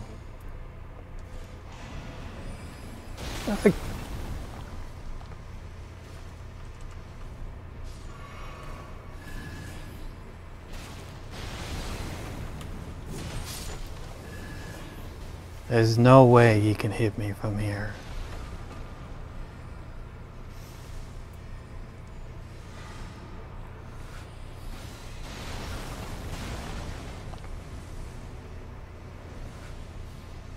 Where's my allies? Ah! I hate this guy, man. Leave me alone. Leave me alone. I didn't figure out where my allies are. Oh, they're up there. Whoopsie daisy, we made a mistake. I'm about to take on that guy myself. Yeah, I see you. Oh, God.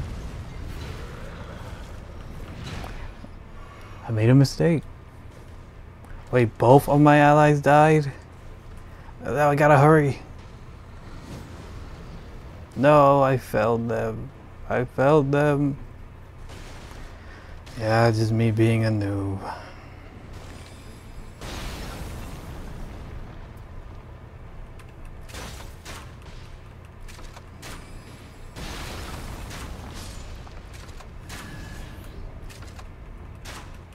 At least I can take out these guys. Ow! Never mind. I thought that wouldn't go through.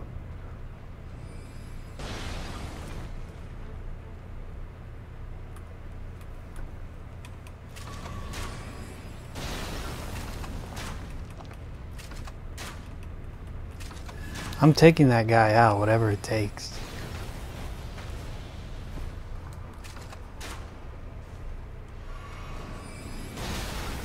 Maybe not.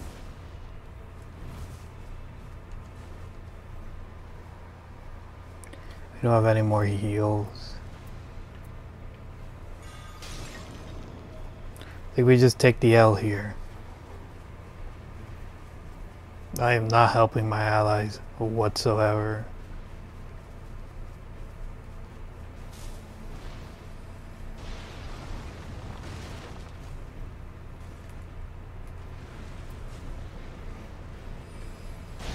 How do I get up there without dying horribly? Nope.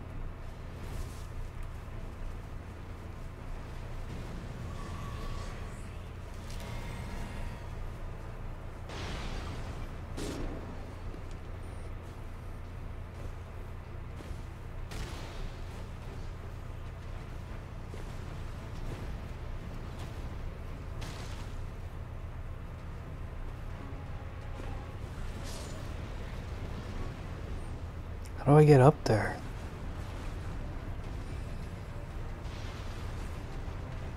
They're fighting some awesome battle and I'm just stuck here. I don't know how to get up there.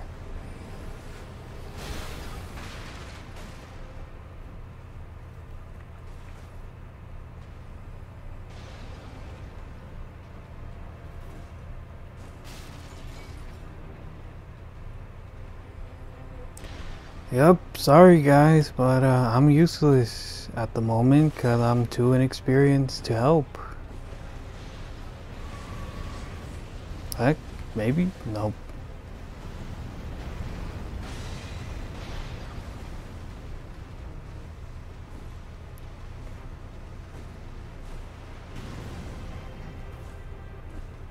No clue how to get up there.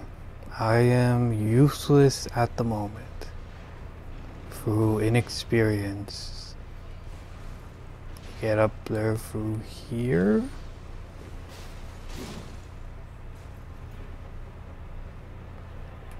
Oh, here.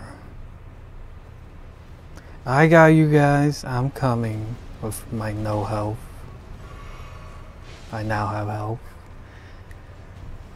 I got this. Kept you guys waiting, huh? Ow.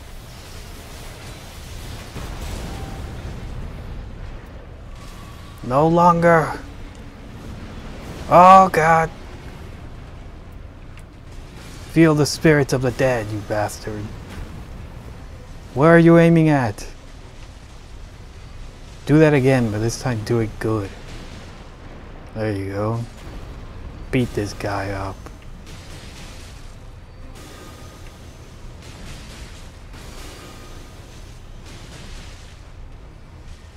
Hey, don't look at me. Don't look at me. I wish to apologize. Oof.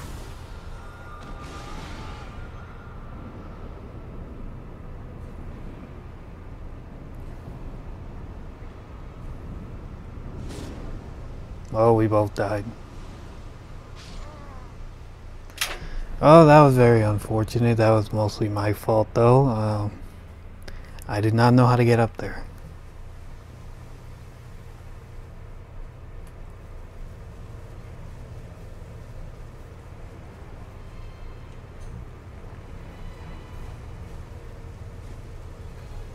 Is it still valid to go up there, though? Probably not. I'm losing health. Ouch. I'm gonna die again. Yeah, that was mostly my fault. And now I'm going to die again.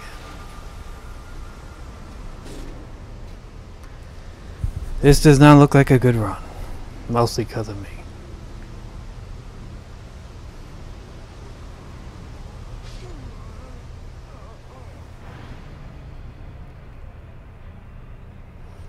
Always feels bad when you're the problem.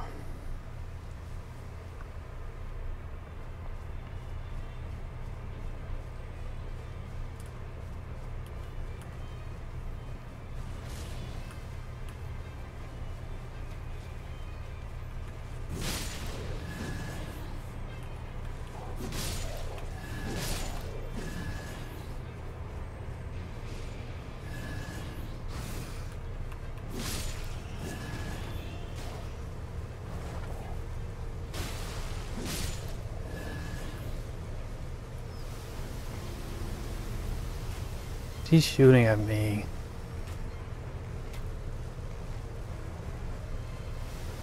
I think he might be shooting at me.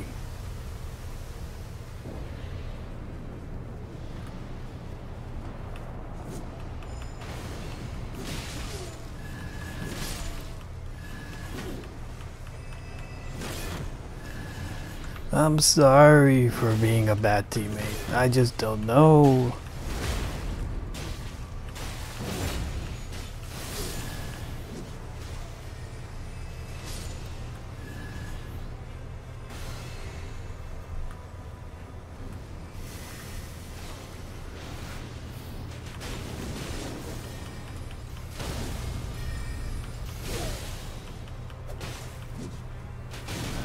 Ouch.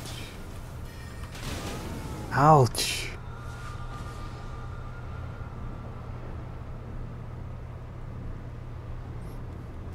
That guy got us both.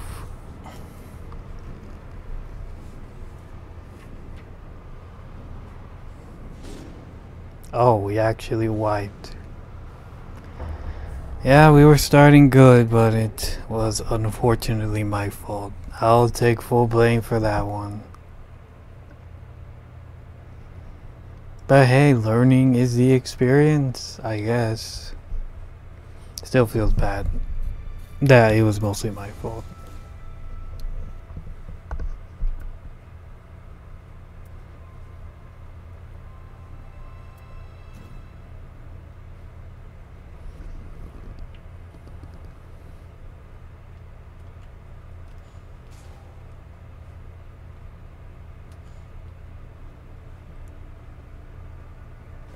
I don't understand why the screen is so small. It's annoying, but whatever. We'll probably take a break from Nightreign right here. Summer Game Fest starts in 54 minutes, so, and these runs usually take a while, so we'll call it here, I guess.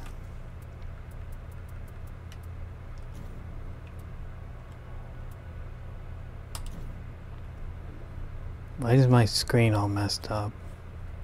Why? Alrighty. Weird.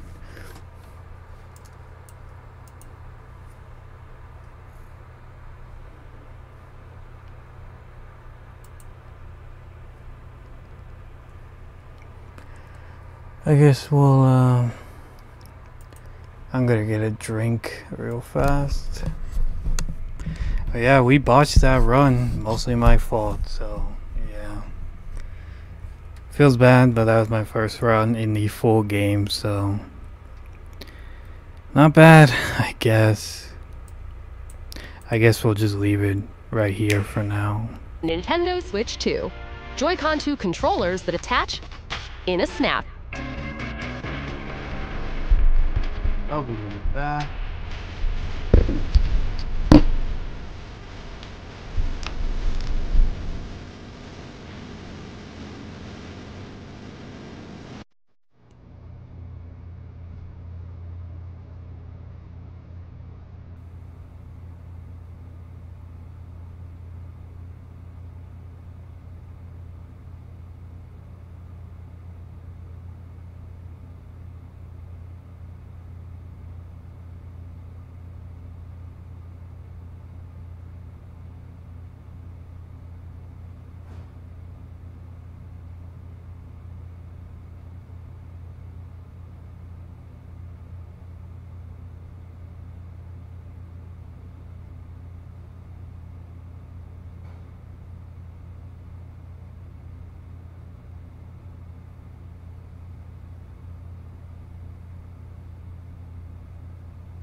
We're back. We're back. Still waiting for Summer Game Fest. Should start in like 30 more minutes.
I'm just mostly reading the comments right here at the moment.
I guess I'll be right back in a little bit.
25 minutes to go. 25 minutes to go. Just making some mangoes in the meantime. Saying a lot of Kingdom Hearts 4. Maybe that is actually true. We'll see though. It'll be funny if it is.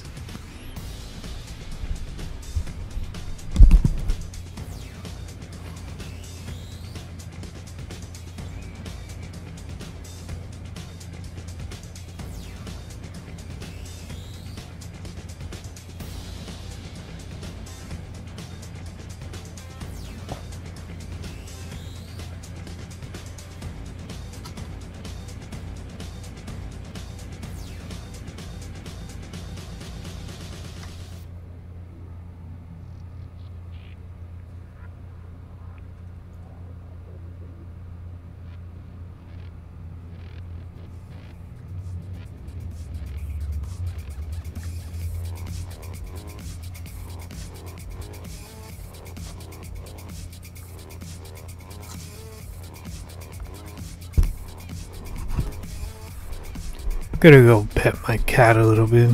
I'll probably be back at 45-ish maybe.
There was some intense cat petting that needed to be done, but we're back.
Three more minutes, and then we will see what goodies will be shown.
One more minute. Let's go. Let's go.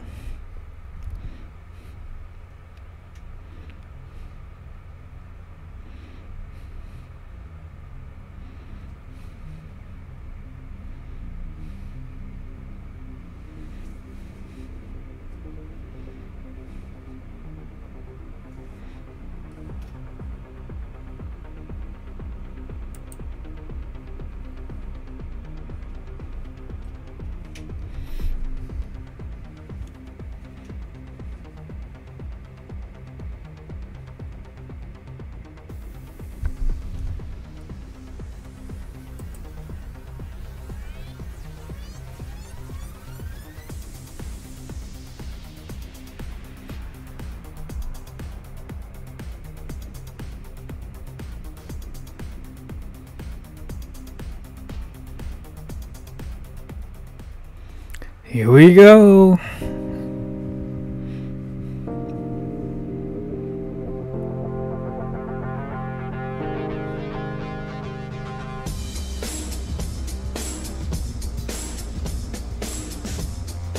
Please welcome to the stage the creator of the Game Awards, Jeff Keighley.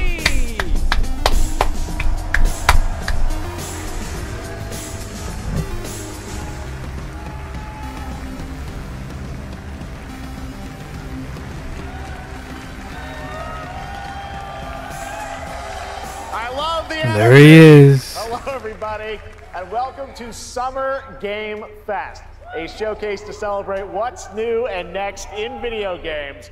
Now, every year, we have the distinct honor of coming together to spotlight the boundless creativity that defines our industry. Thank you all for joining us and giving us your time. And special thanks to Dante. I was reading my feed this morning and saw that he canceled a date, and he hopes I don't disappoint him. Dante, we're going to do our best to make it worth your while. We have a really fun show ahead. Shout out to you, Dante. Over the next 2 hours, we're going to give you a whirlwind tour of dozens of games from studios big and small. From Lego bricks to puppets, zombies to Marvel heroes, this show has a little bit of everything, including, yes, some brand new game announcements. Gotta have some of those. Now, before we dive into the excitement, let's take a moment to recognize just how dynamic our industry has become. Here's a look at the top 10 selling new games on Steam so far in 2025 by units, according to Game Discover Co. Nightreign is already there. Hasn't even been a week. Beloved franchises, but sitting proudly at #1 with over 13 million units sold since February is Repo, a groundbreaking That's cool to see an indie game doing really well. A team of just 10 people at Semiwork in Uppsala, Sweden. And closely trailing it is Schedule 1 from TVGS, a solo developer in Australia. It's inspiring that these indie creations stand side by side with heavyweights like Monster Hunter Wilds and the Oblivion remake. Absolutely. Now let's also applaud Claire Obscure from Sandfall. Okay. They might get some nominations at the end of the year. We're not there yet, but it is a monumental achievement, earning the highest user Metacritic score ever recorded for a game, all from a team of under 30 developers who bravely stepped away from big publishers to forge their own path. One thing is clear. With digital distribution and engines like Unreal, today's most innovative projects increasingly emerge from outside the traditional publisher system. That's something to celebrate, but with more than 18,000 games released on Steam just last year, more than double from 2020, the challenge now is discovery. And that's precisely why events like Summer Game Fest, our partner showcases happening all weekend long, and initiatives like the Steam Next Fest are so essential. These events help remarkable games, big and small, find their audiences. And hopefully, if you're watching this show, you'll discover your next favorite game. So, in that we shall see, Jeff Keighley. We shall see. From an independent studio who is thinking very big. In 2017, 4 developers broke away from AAA publishers to chart their own course. Today, they're a thriving independent studio of 30 creators. And what you're about to see is a powerful testament to what passion, freedom, and a small dedicated team can achieve. Let's take a look at our first new game announcement.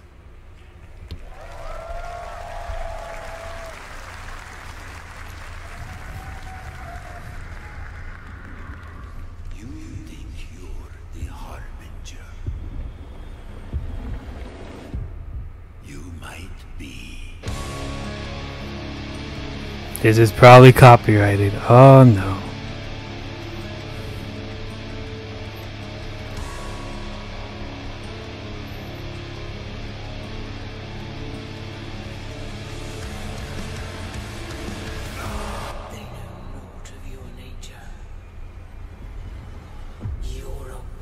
Dab me up. Very gory.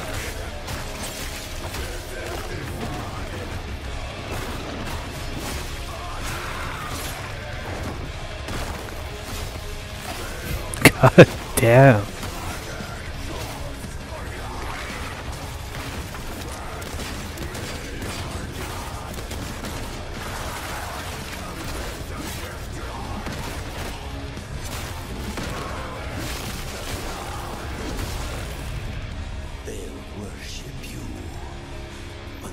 We don't want to mess with this fucking guy, that's for sure.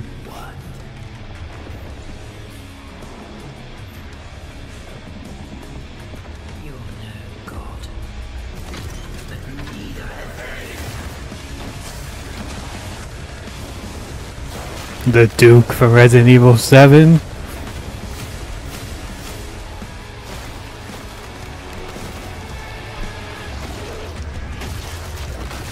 Ouch.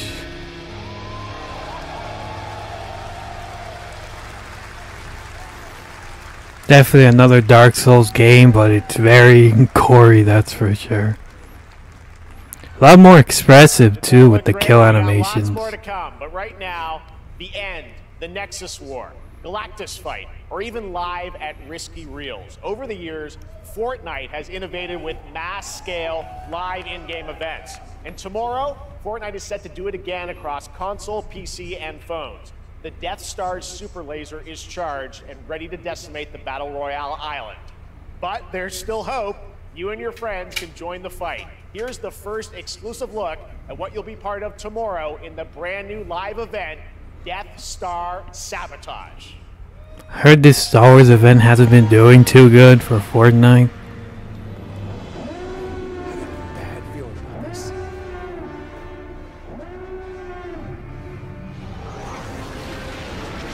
That's just Battlefront 2.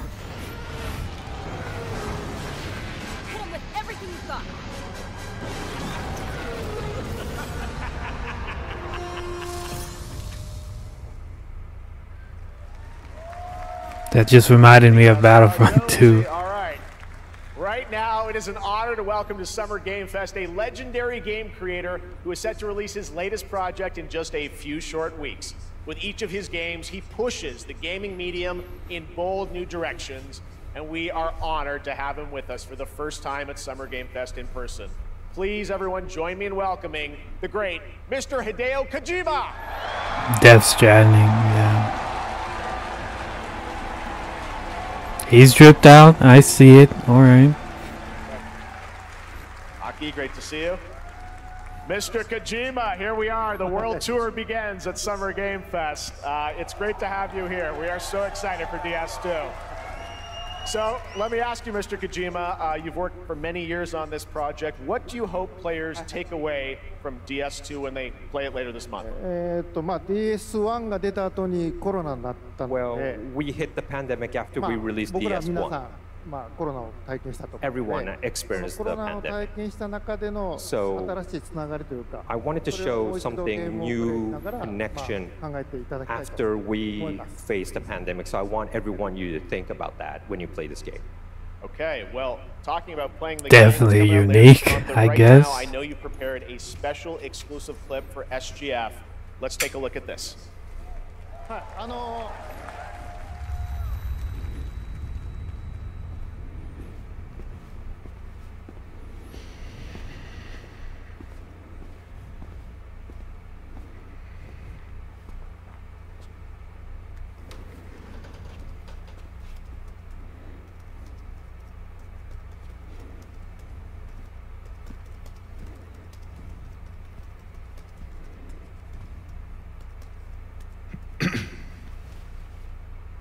Welcome.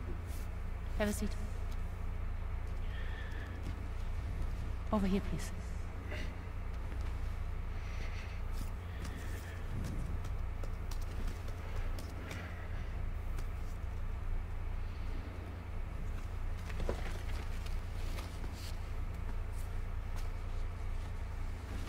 No smoking, please.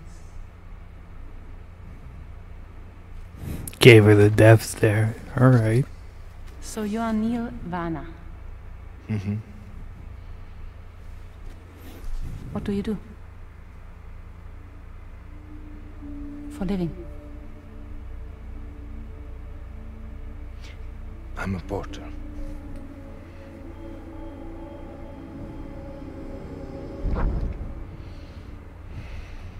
So thank you.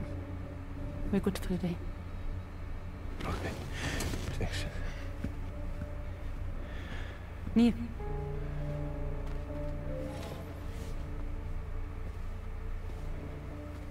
What?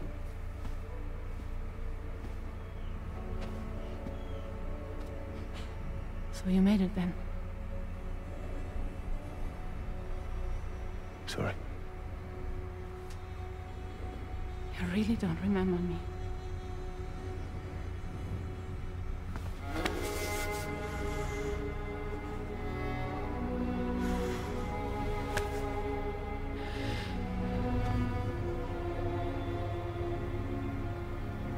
The car. You're alive.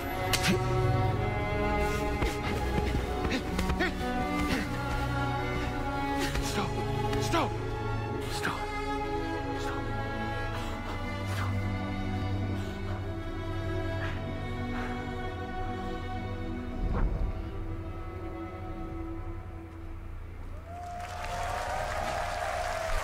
So much mystery. Well, that was a clip from the I don't know. scene. I don't know We what saw I just first saw. glimpse of Neil Definitely and a Lucy, trailer. and we met them in the trailer back in South by Southwest, but we got a little bit more of them here.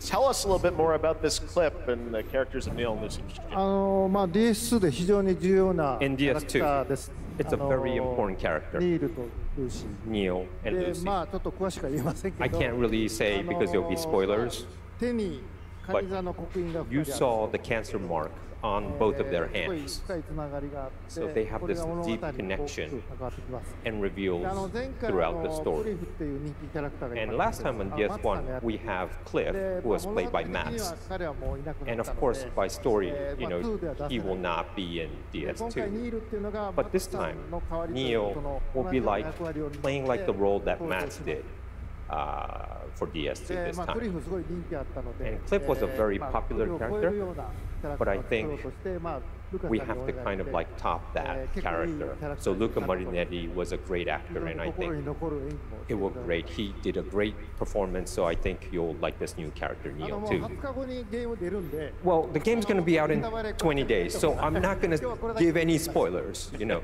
That's I know. what I brought today. But there is more to share, and you won't have to wait very long to learn more about the game. Actually, this Sunday, as part of Summer Game Fest, you tune into the DS2 live game premiere, where Hideo will be joined by many members of the cast. He'll be sharing a new demo of the game, live gameplay demo, alongside Elle Fanning and Troy Baker, and I'll be there hosting it. And let's just say this is not the last that you've seen of Neil this weekend, and we'll leave it at that. あのニールのゲームプレイシーン Yes, I'll show you the gameplay scene あ of の見 Neil. に来てください So hope you enjoy. Will join us Sunday too. Excellent. All right, thank you so much. Hideo Kojima, everyone. Great to see you, Mr. Kojima. Thank you. Very strange, but I don't know much about the Death Stranding All right, and now I'd like story, to introduce my so co-host for Summer Game Fest. She's along for the party, a veteran games journalist on GameSpot and the co-host of the Friends Per Second podcast. Please join me in welcoming the incredible Lucy James.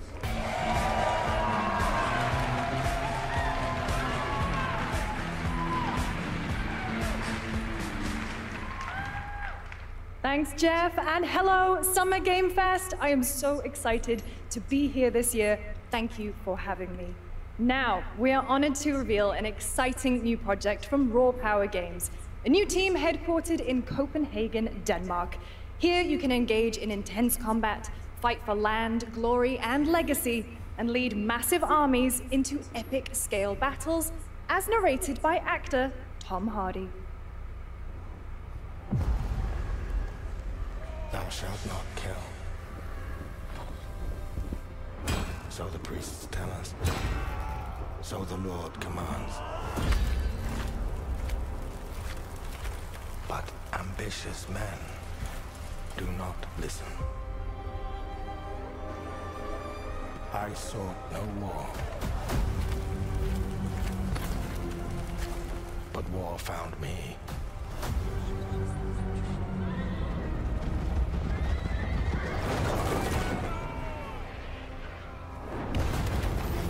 I became like them. I took up the sword, prayed I could win redemption through my deeds.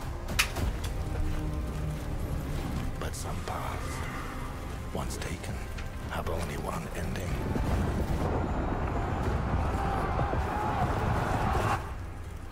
I shall find no peace.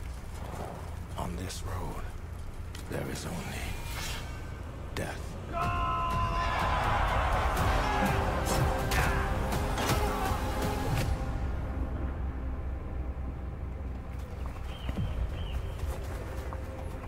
This looks really good. Holy moly. Go write your own.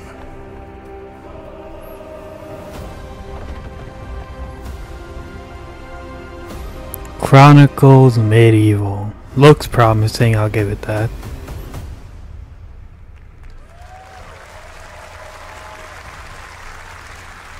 That was a very cool new project in a brutal European medieval world. Now it's time to hang on to the edge of tomorrow. Sonic Racing Crossworlds is a thrilling new entry in the legacy of racing action games within the Sonic franchise. Crossworlds brings other worlds and familiar faces to Sonic Racing, including surprise guest characters being revealed here at SGF for the first time.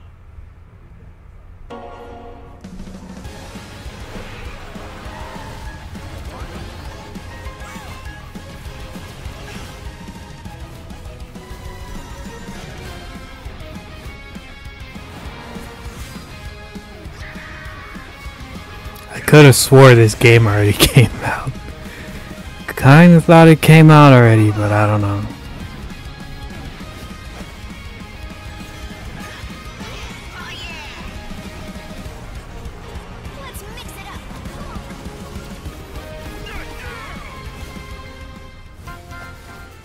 Hatsune Miku?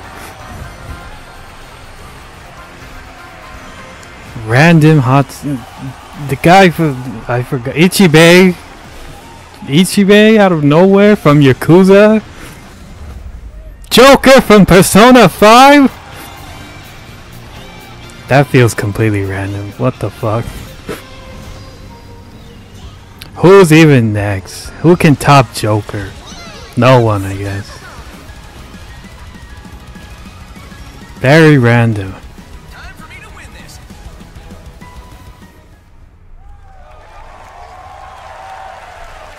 Coming in September, but that is not all.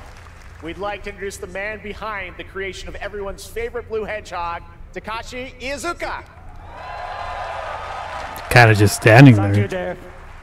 I'm honored to be here to talk about our latest Sonic Racing game. Sonic Racing Crossworld is the next generation of the Sonic Racing series.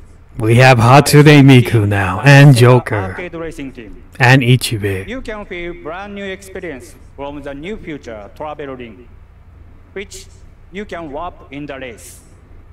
Also, unlike another kart racing game, this game will have matchmaking.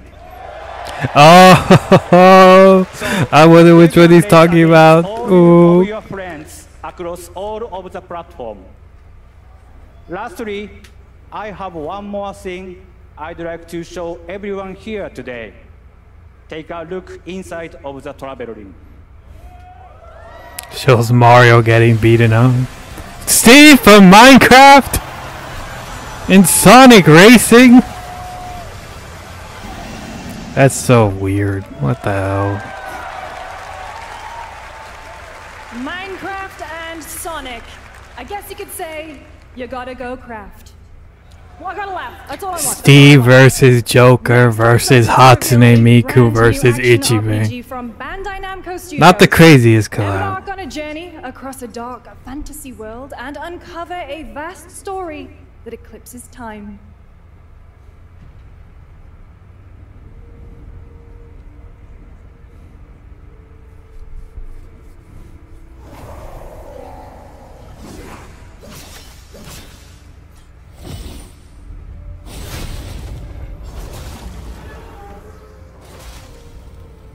I thought that was Nero for a second. Time.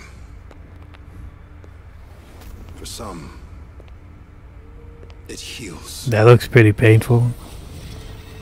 For others, it wounds.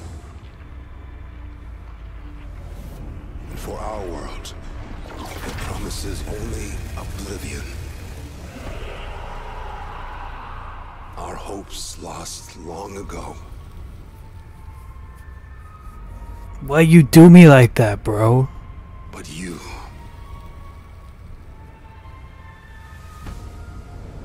have the power to change all of this. Very anime-ish now. If time were a weapon to wield, is this Code Vein? It might be Code Vein. of ruin. In this time, or maybe the next, you'll find how to save us all.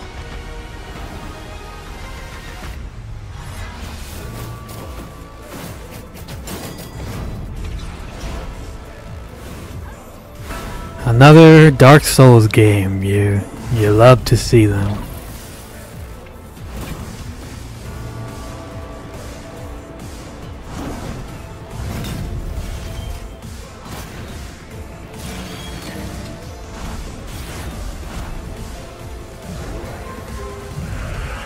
I'm pretty sure this is Code Vein or something related to it. I don't know. Yeah, it is. It is. I was right. It had the same aesthetic. That's pretty cool. It's been a while, that's for sure. Section 9. That sounds familiar.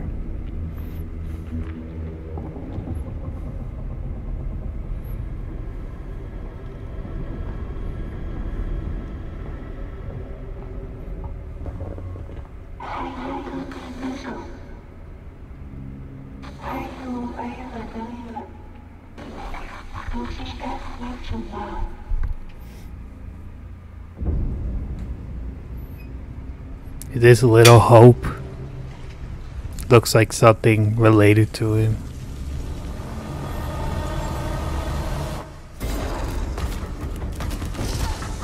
Well, she dead.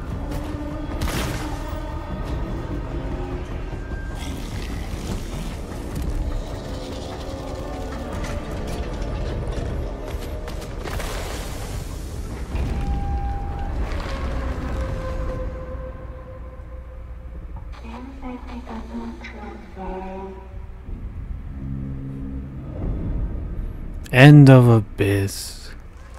It's alright. Definitely unique. That was a very moody, cool new game. That was End of Abyss, the debut title from Malmo, Sweden-based Section 9 Interactive, an atmospheric action-adventure game coming in 2026 to the Epic Games Store and consoles. Next, we'll step into the black and white world of rubber hose animation with Mouse PI for Hire, developed by first-time developer Fumi Games and published by PlaySide, releasing later this year. Here's a quick new look at the game and the reveal of a familiar voice. There's something rotten at the heart of Mouseburg. Crooks beware. Detective Pepper's in the house. There are those who would bend the city to their will. Dumb wise guys and fake cheese wheels. And those who do anything to save. Now this looks like a unique game. What the heck? They won't even know what hit them. Troy Baker. Here we go. That looks really unique. Another role for Troy Baker. All right, that's not all from Playside. Now comes the announcement of another ambitious project from this independent Australian developer. We've been talking to them for a while about this project, which builds on their recent launches of Kill Knight and Age of Darkness. But this takes things to a whole new level. It's a premium, real-time strategy game built for PC based on one of the most iconic fantasy franchises in the world. Any guesses? Let's take a look.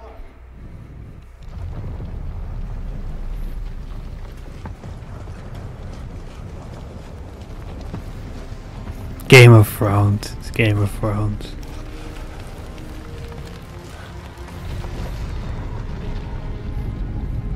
You may think you know how the game is played. But this is not the game you know.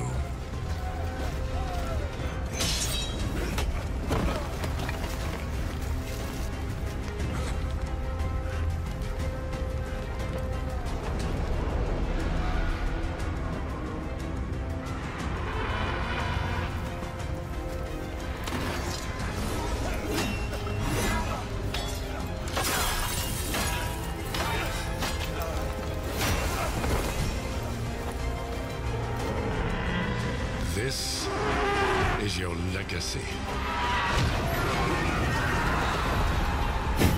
Carpet bombed.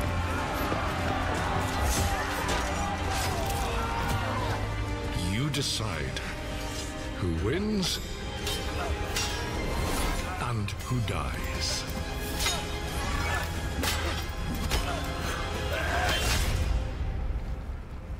That tickled, bro. Oh, he died.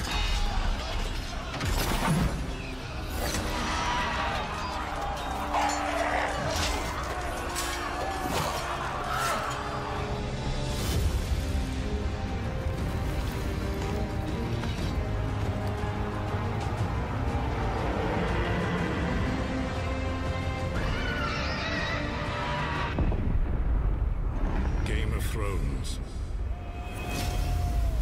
War for Westeros.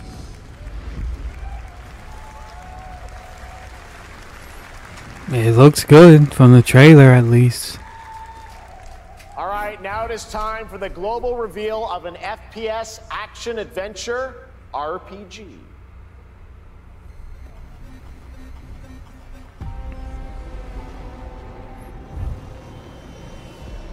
The great Silkovsky once said, one could count 1,000,000 billion suns in the known universe. So why do we deny other intelligent beings? It is said, if they were out there, they would have visited Earth.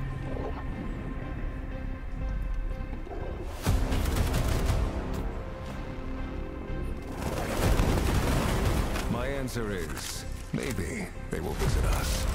But time has not come yet for this. The dawn of a new era. Oh, it's that one game. Atomic Heart, yeah.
definitely looks unique, I'll give it that.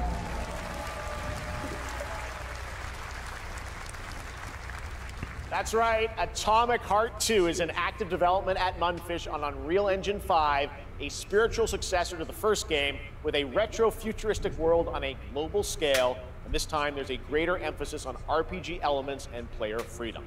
But that, believe it or not, is not all from Munfish today.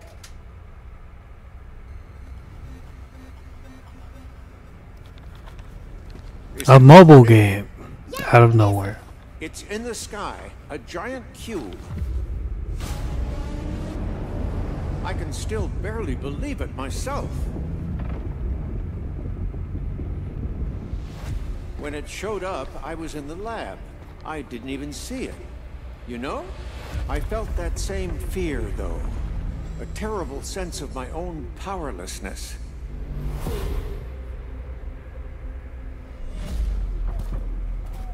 This looks like a multiplayer game. Humanity miss it?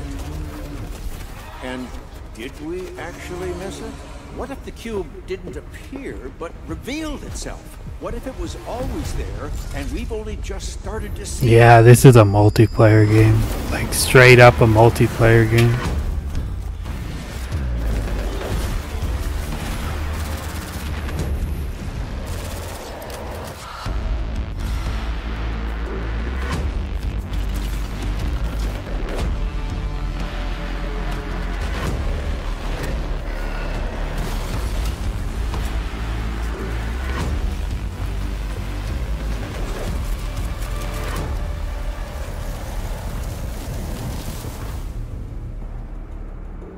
The Cube, Atomic Universe. Cute little guy. The Cube is yet another new project from Munfish, an MMORPG shooter set in the Atomic Universe on a massive levitating cube you can see there, where the edges are constantly rotating to create unique gameplay combinations that are ever evolving. Hey, I'll give it to them. They're on a roll. Those games look good. Invasion Universe. The new retro beat-em-up coming to PC and consoles this holiday with multiplayer fun for up to 4 players. You can pick between 15 Marvel characters to play, but so far, only 7 have been revealed. Well, now it's time to meet the next 2.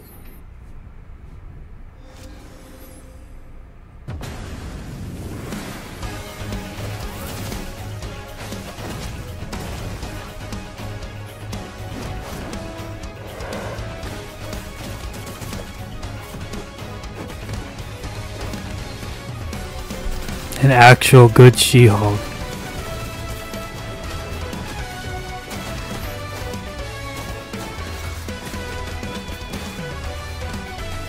The art looks good.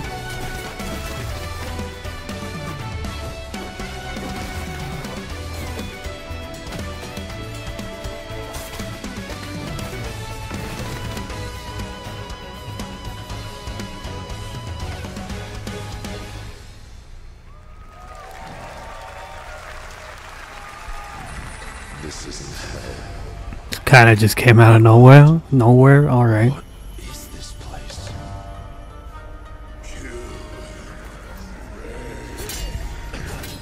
Oh, it's that one game, Musashi, I think. It was from like a State of Play ago. I think that's what it's called.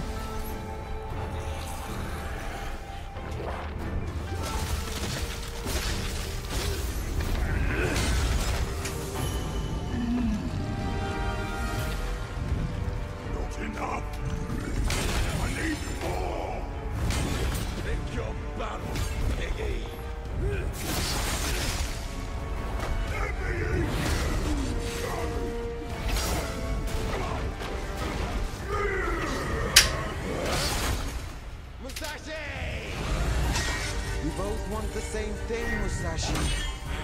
But there's only room for one at the top. And it won't be a coward who runs for jewels. Words never did work between us, did they? Sasaki Ganyu. Oni Musha. I thought it was called Musashi.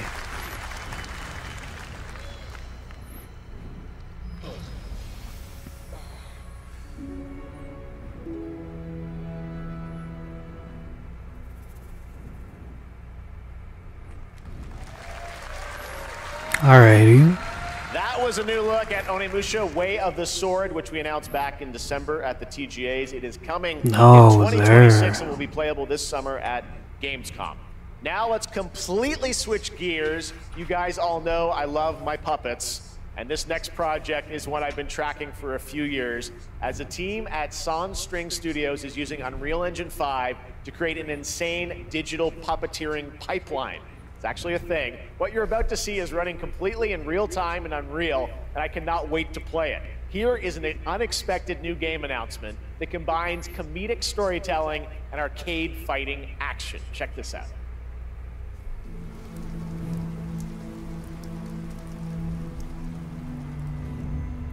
Fuzzy, the tournament of 1,000,000 punches, you'll get yourself killed! An unadoptable orphan. All right, you little sack of fuzzy shit. Show me what you got.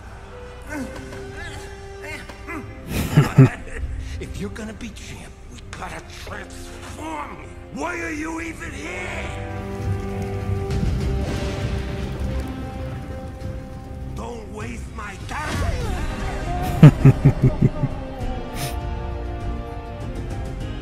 Save us, Fuzzy, or we'll die.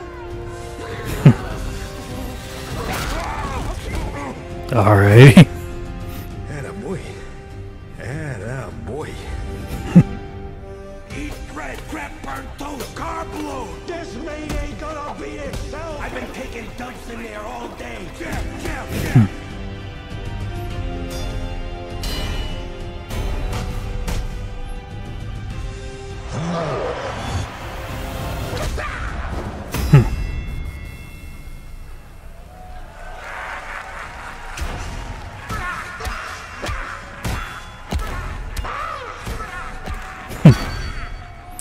I'm honestly impressed by that gameplay. It looks really damn good.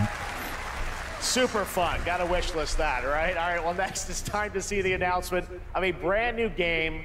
In deception, we trust. An ancient white castle deep in the mountains, lost to time and legend. Only the chosen find their way here. Gathered from every corner of the earth, divided yet bound. Wolves and lambs, engaged in a perilous dance of wits. Oof. A game where truth is but a shadow. Killer Inn. I'll get to the point. Killer Inn is a murder mystery action game. The killers lurk elusively in plain sight. Kill someone and a clue will remain. Hair, fingerprints, blood, clothes. The lambs scramble to find clues, one step closer to unmasking the culprits. I'll kill you before you can kill me, the game. Wolves win by killing every lamb. Lambs win by booting out every wolf. Such simple rules. But there's so much more to this game of murderous mystery. Complete quests to level up. Buy items with the gold you earn. Loot chests for weapons and armor. Steal items, blow up opponents, poison others, place traps. Discover one of your own is a wolf. Is killing not to your taste? Then you'd better escape the castle. Now the paths to victory are clear. You would do well to remember, deceit and deduction are your strongest weapons in this game of life or death. Your invitation awaits. Looks unique. I'll definitely give it that. That was Killer Inn, a 24-player multiplayer game from Square. 24 player? Now that might be a problem. Social deduction skills to win. All right, it's hard to believe this next game was first announced at TGA in 2021. I know it's been a while, their recent tech tests prove that some things are definitely worth the wait. Oh. I'm of course talking about Arc Raiders. This is one of the most anticipated games of the year, and we're excited to Never heard of it, the trailer, honestly. which will tell you more about the mysteries surrounding the world of Speranza and the long-awaited launch date coming later this year. From Embark Studios, here's the world premiere of the release date trailer for Arc Raiders.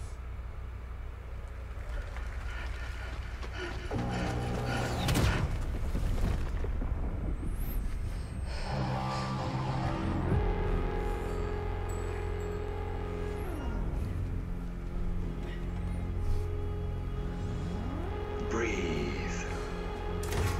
Let your body settle into a slower rhythm.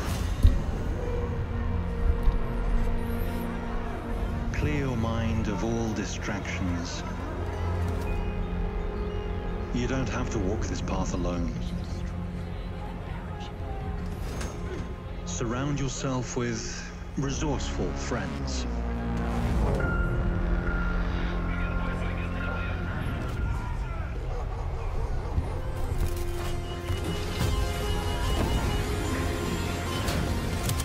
Here, you are in control.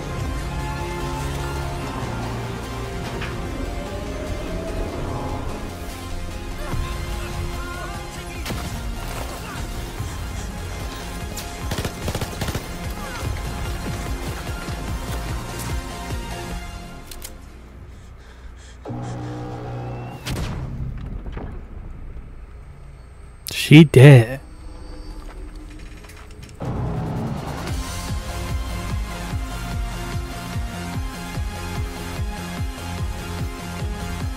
Looks okay, I guess. That's right, everyone. Arc Raiders is coming October 30th, 2025 for PC and console. Congrats to Embark Studios. All right, Dune fans, now you can finally step onto the world of Arrakis yourself.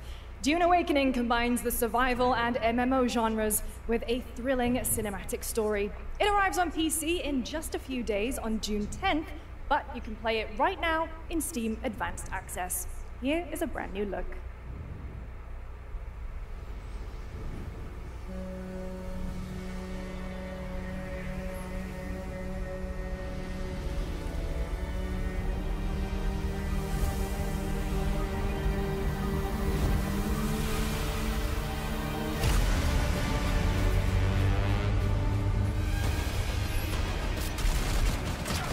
Well, that escalated quickly.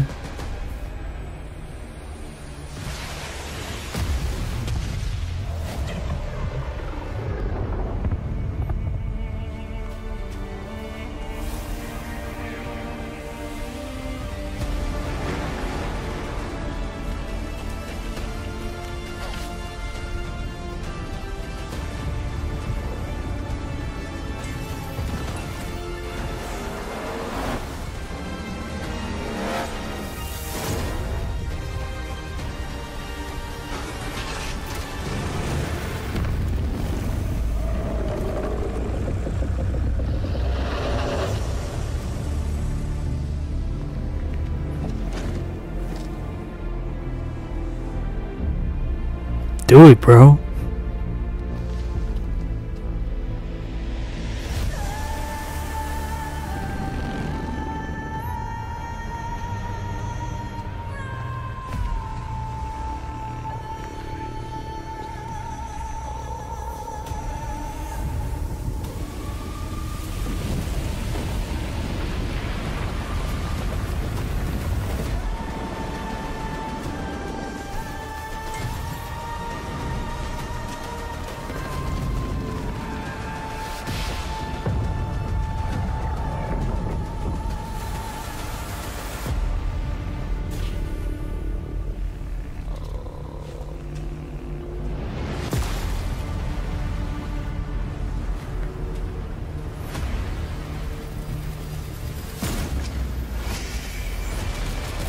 Now he has to kill the person that took care of him, I guess.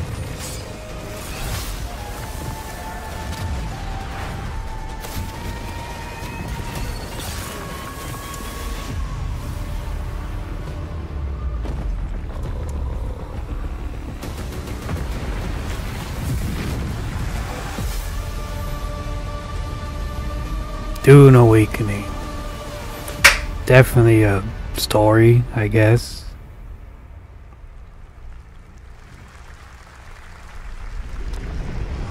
I saw my world fall to ash, consumed by the void.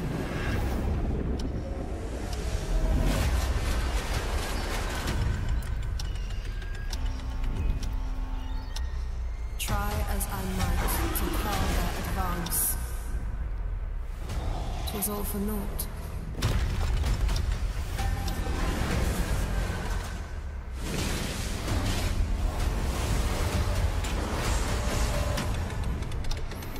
Looks like Elden Ring Nightreign, except slightly better. Some say time stops for no one. Neither man nor God, living nor dead.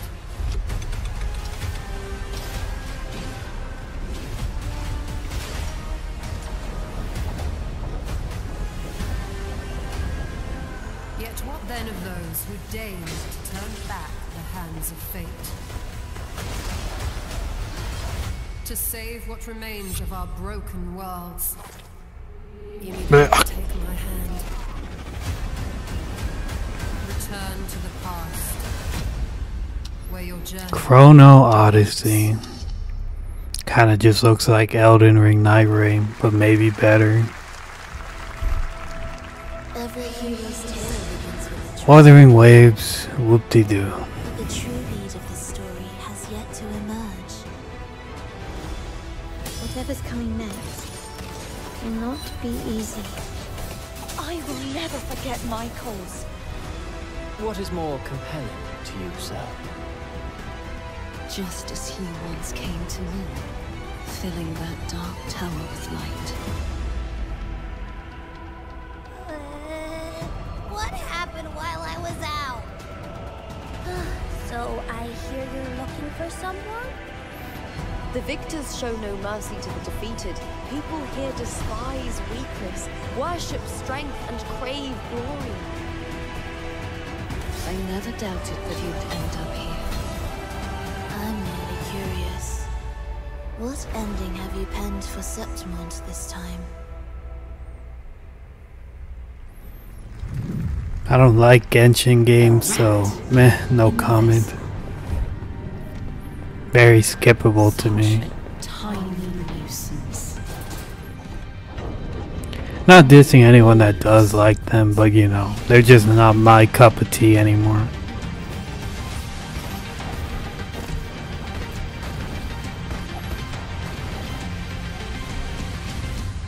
Don't come. Mio.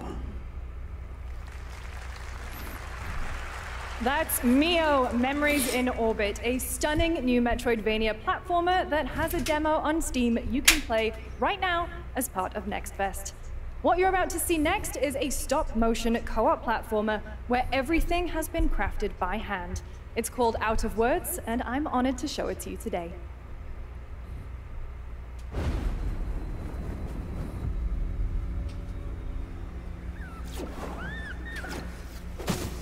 So it's like It Takes Two.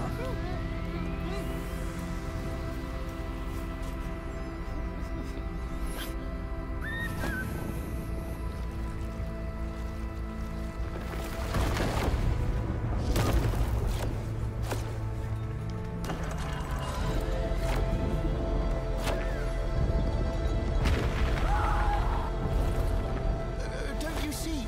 We can't. Come on, follow me!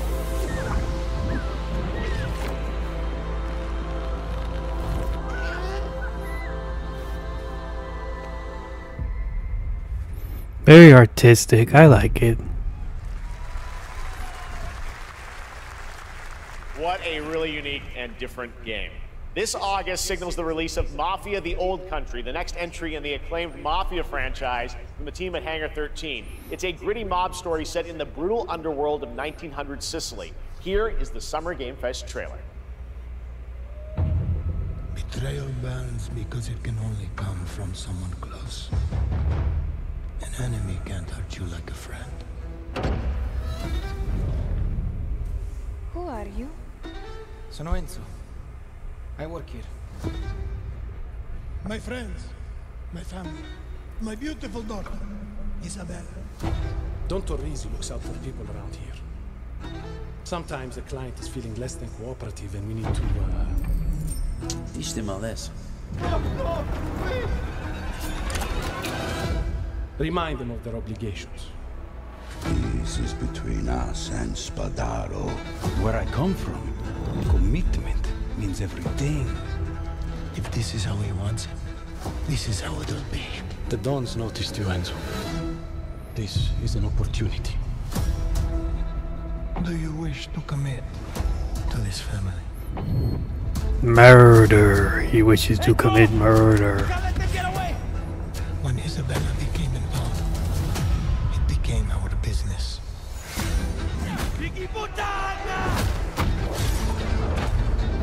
This family, loyalty is everything. We do not always get to choose what we do. We can choose who we are. And who are you, Enzo? Looks solid. Okay with And if you that. thought that guy was a stud, just wait till you see this next game. LEGO Voyagers captures the creative and Yo, Lego classic Voyagers, LEGO let's play and will go. also support a Friends Pass, just like Split Fiction. Here's the first ever look.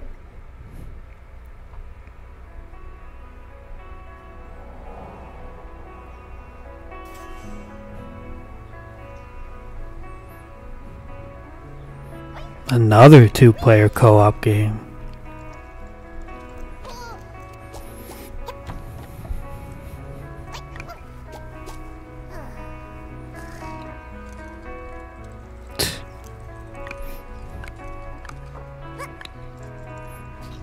Hurry, brother. We must continue to grow stronger.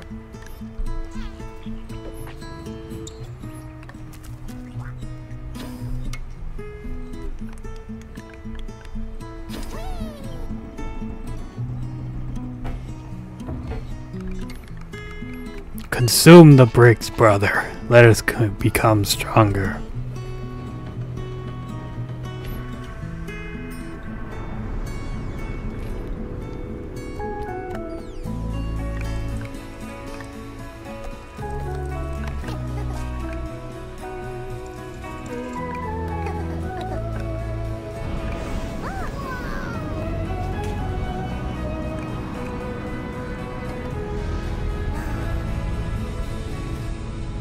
It's the part where they make out. Oh, never mind. Hello, Summer Game Fest! I'm Carolyn Lawrence, voice actor for a few familiar faces you might have grown up with on Nickelodeon. Some with squirrel suits, thank you. Some with science smarts, and some with Sandy serious cheeks. attitude. Nickelodeon has always been about wild worlds and weirder characters. And while I'm mostly sworn to secrecy today, I am thrilled to have a hand in revealing something that brings a lot of those characters MMORPG Fortnite with SpongeBob. Let's You go. enjoy the first look at Nicktoons and the Dice of Destiny. Yee-haw! I wanted a Fortnite SpongeBob. Come on. A great evil would emerge. However, a brave and wise and powerful and ridiculously handsome wizard would call upon his magic powers to summon the most ferocious, most awesome, most totally radical team of adventurers the land had ever seen. They alone would be able to...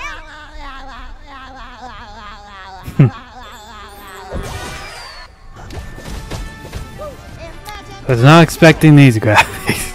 Kinda just came out of nowhere.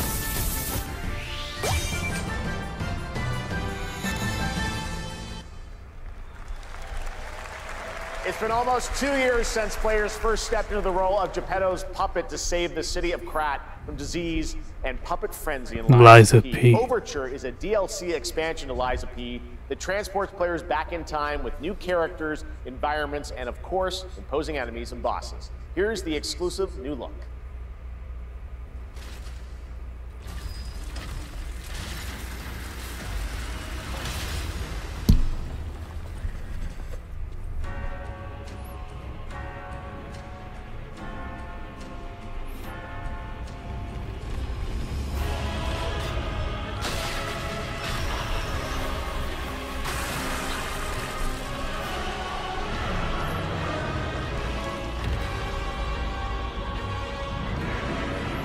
Just another casual Tuesday.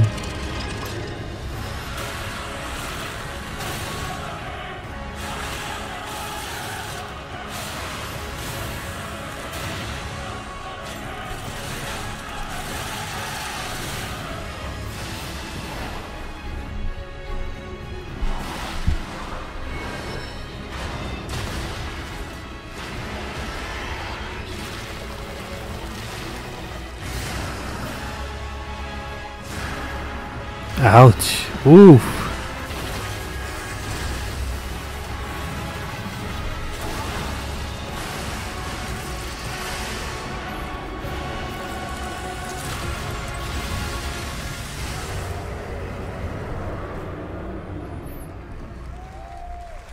Looks pretty cool.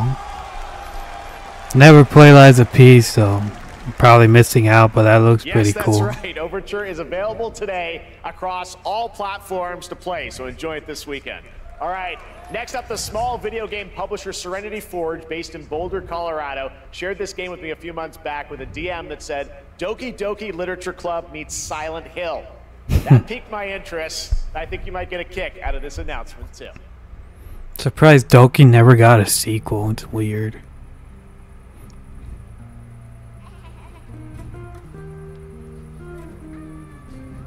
Is that Monica?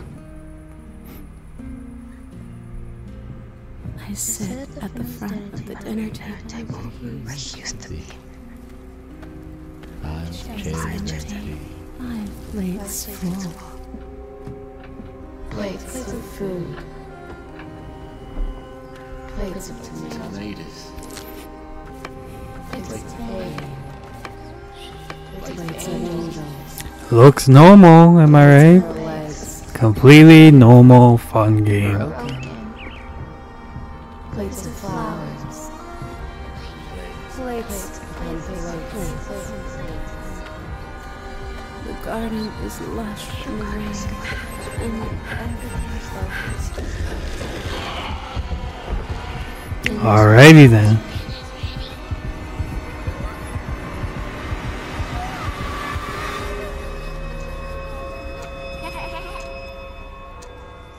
There's a hunger that feeds and blooms, and I will feed, and I will bloom.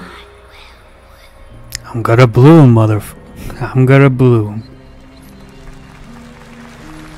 Definitely looks unique. I wouldn't recommend eating those tomatoes. All right, NCSoft is expanding its Blade and Soul universe. Let's take a look at the rich lore and dynamic action in Blade and Soul Neo, just out on Steam, and Blade and Soul Heroes coming soon.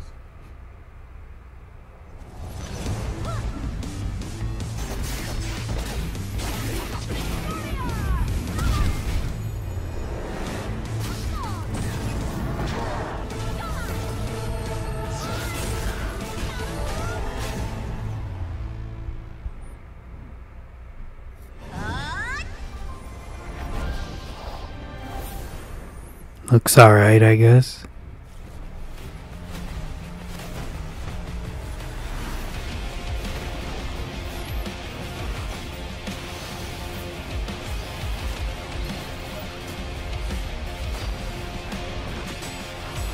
Is it still the same game or is it a different game?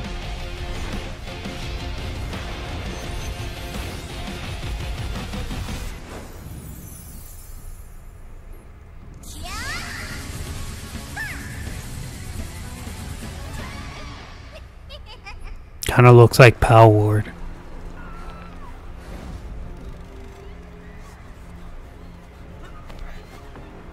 Is it still the same game or is it a different one? I can't tell.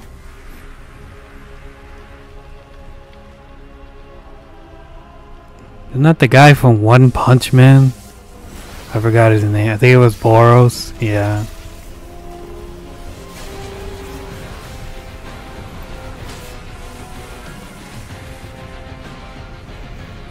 There's sight to mine. Genshin Impact, maybe.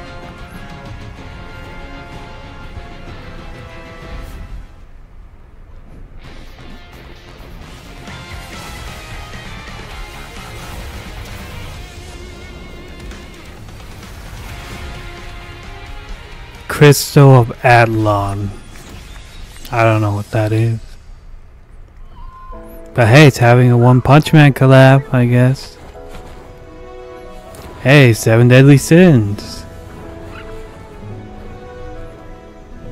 Surprised it's even getting a game. 7 Deadly Sins Origins. Please don't tell me it's Bandai Namco.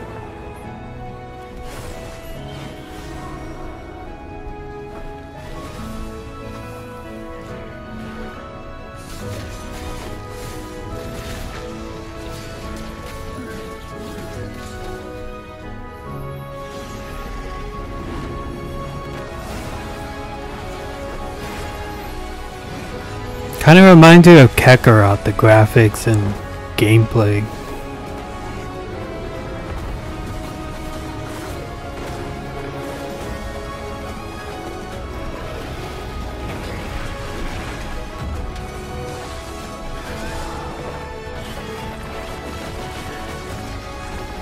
I'm guessing it's like a MMO kind of game, maybe?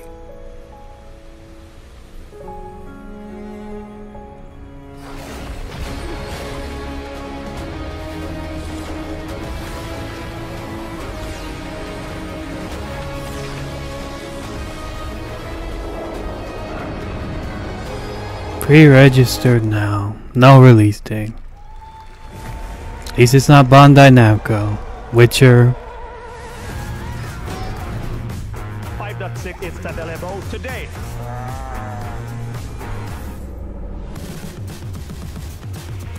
This is a technological showcase set in the world of The Witcher 4. Human Creator is now fully integrated. I guess this is an ad, right? Yeah, it's an ad. In real time. Squid Game will be coming to UEFN. It started with an epic mega grant, and it's now a serious contender for Game of the Year. That Non-Guild Star Dive will be exclusively on the Epic Game Store.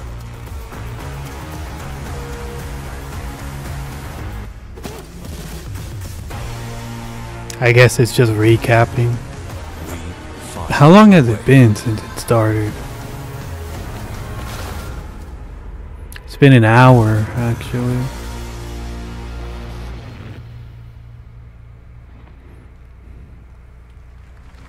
We altered the course of nature, unleashed genetic power across continents. Now it is up to us to nurture what we have set free, to find hope. This Jurassic Ward. This chaos. Yeah, there's a Jurassic Ward game, isn't it? To help life find a way. Yeah. Evolution free.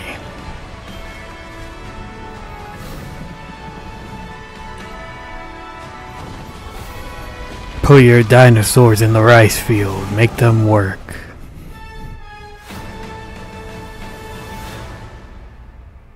(21st October). Hi, I'm Celia from Yacht Club Games. 10 years ago, we broke new ground with our first game, Shovel Knight. Shovel Knight Today, 2? I'm thrilled to share a world premiere look at our next IP, Mina the Hollower. Never mind. Mina continues our traditions of refining retro gameplay for a new generation. It's a bone-chilling adventure that it blends intense combat, free roaming exploration, and precise platforming.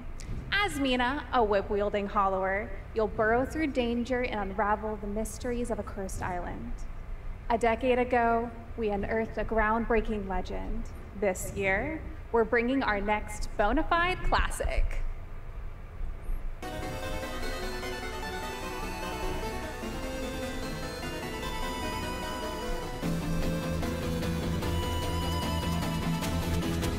Mickey Mouse's Clubhouse.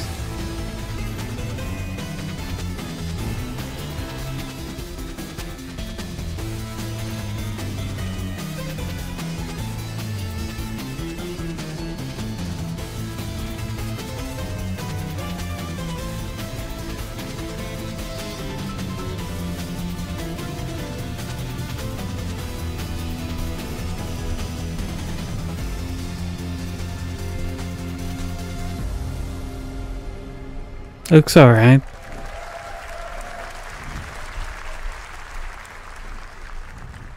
All right, this is a special one. Our next game comes from a well-known developer that has done. Yeah. Kyle Bossman, everyone. What's going on? All right, well, let's see what this says. Oh. Hey, Jeffy. If you're reading this, it means three things. Number one, You're killing it at the fest with your oodles of totally natural charisma. Debatable. B, I'm at your house playing long darts with the fam. And 3, you're gonna do me a solid and skip that Silk Song trailer so you can pimp my revolutionary VR gaming venture that will shock the industry probably. A wet one on the lips, comma, wait. All right, let's take a look. Deadpool game? Ooh, Red Band trailer. Hell yeah. Handcrafted with cuddles by the Merc with a MetaQuest.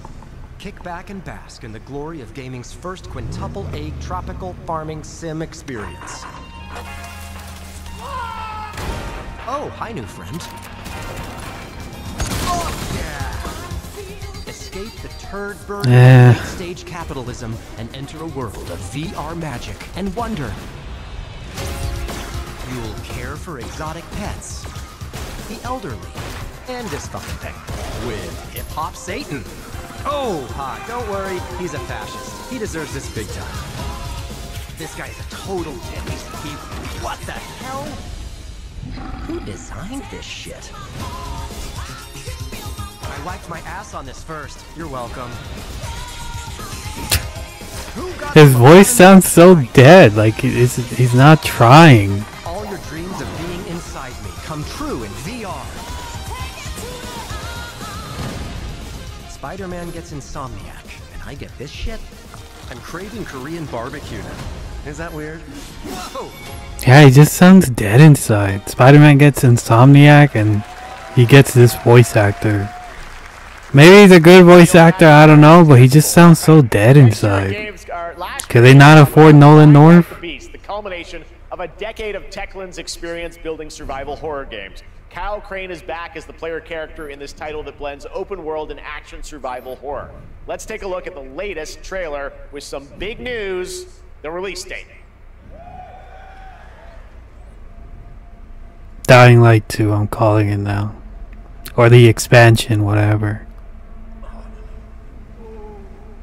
There's a zombie. Yeah, it's Dying Light. They're Techland, right? I think they are. He's a narcissistic sociopath. He's experimenting on humans like they're lab rats.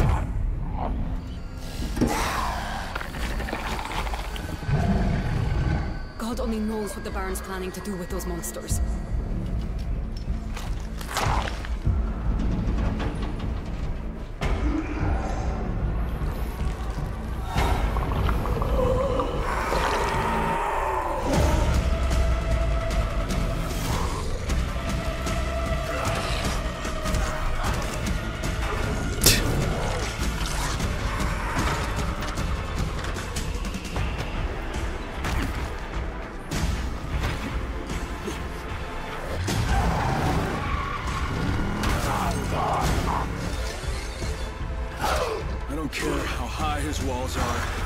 Oh, he's back.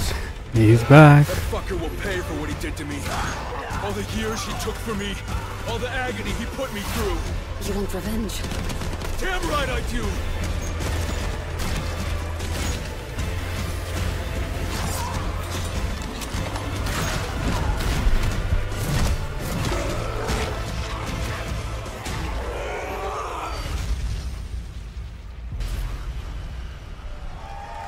Looks pretty solid, I'll give it that. Kyle, E&F is an old chemical factory south of the city. The Baron's men operate out of there. Then I'll go there and fucking kill him. Looks good. Never played Dying Light. Probably missing out, but it looks good. 22nd Gamescom week. All right. This next game draws inspiration from classic coming-of-age films to capture the highs and lows of adolescence, the bonds of friendship, and the nostalgia of growing up. Mixtape comes from Beethoven and Dinosaur, an Annapurna Interactive, and this is your exclusive new look at this game that plays like a love letter to teenage memories. Oh, it's gotta be one of those games that make you feel, man. Hanging out, getting buzzed. I've got to get out of this place.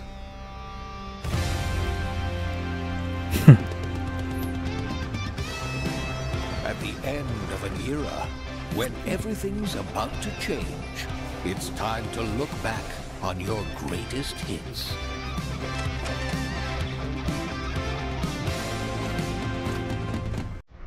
Mom, who is it? It's the pigs, darling. Shit! This year, experience a retrospective like no other. Beethoven and Dinosaur invites you to relive the teenage riot, to spend one last night together before school's out forever.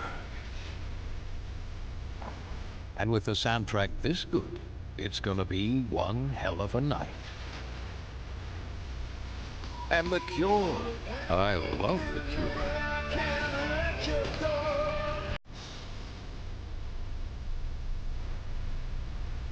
Experience it for yourself. I like the art style. Nothing. I'll give it that.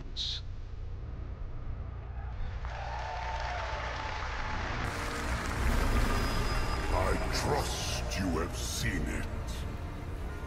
A beautiful world where harmony reigns. Will you struggle until your last fleeting moment? Your destinies are sealed. There is no escaping them. That is why we must end you. Right here and now. Who asked? On your guard. This is gorgeous. Take this. And just getting started. Let's put it into action. A surge of power. Savor each moment. Now, get ready. Everyone, are you with me? We will live on in this world. No matter what hardships await. We fight for a future filled with hope.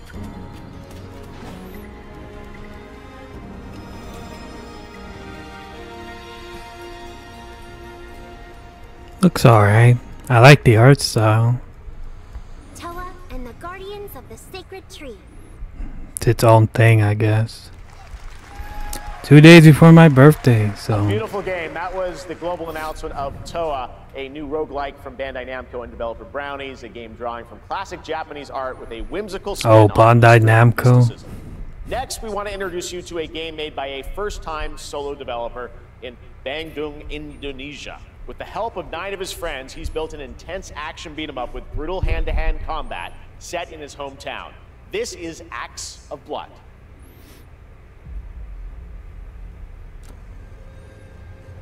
They left me with nothing. No justice, no peace. Just names on the wall. The hunt isn't over. Not until I kill them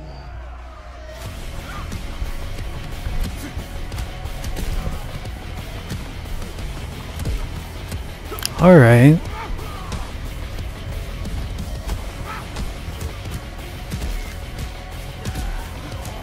What's the plot, you asked? Punch. That's the plot.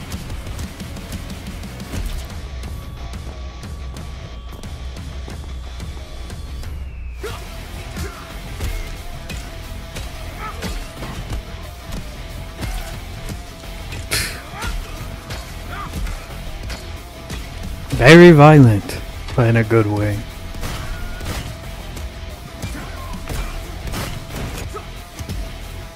It reminds me of Sifu, but like if they dialed it up to 10. Bad dot line.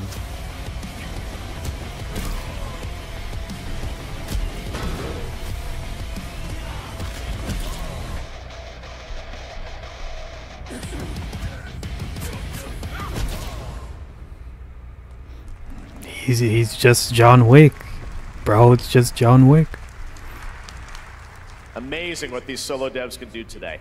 Now it is time for the reveal of the next game from Montreal-based Tribute Games, the makers of TMNT Shredder's Revenge and Marvel Cosmic Invasion, which you saw a little bit earlier. If you're like me, you've been waiting for more than a decade for this reveal.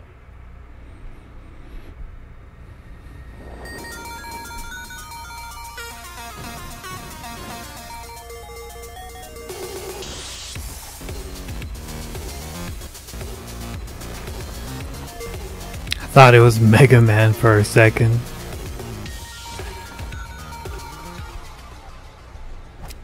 I was gonna say Scott Pilgrim. God damn it, it was in my head. I was all like Mega Man, then Scott Pilgrim.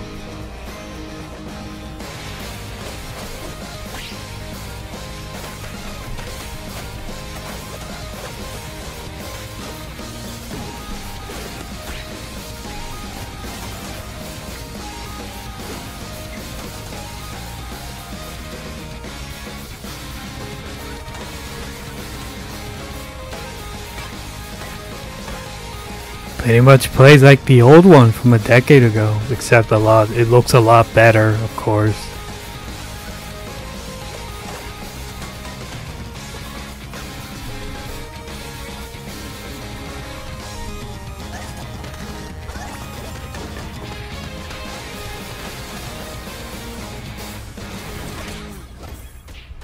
Scott Pilgrim EX. I was gonna say Scott Pilgrim though. Damn, I'm annoyed at myself. Back with his fist flying in a brand new brawling adventure in EX. You'll battle through space-time and the streets of my hometown of Toronto with Scott, Ramona, and 5 of their former rivals in this online 4-player co-op adventure with a story written by Scott Pilgrim creator Brian Lee O'Malley. All right, we're gonna be right back, but first we have a very special message from Maggie Robertson, TGA winner in 2021 for her performance in Resident Evil Village. Ah, there you are. Wait, Mommy! Ooh. We've been preparing delightful ways to make you suffer. So enter the village if you dare. We've slashed the price to be lower than ever for you simple little man things. Still thirsty? Worry not, you ungrateful wretch. There's plenty more fun to go around. Now cease this foolishness and make your decision wisely. They really got her just for her cell? That's weird.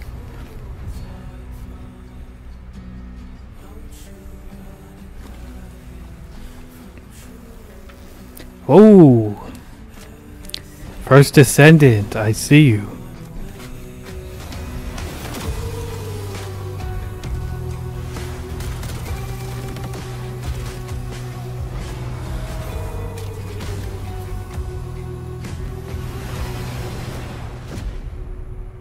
That was unnecessary. I saw that.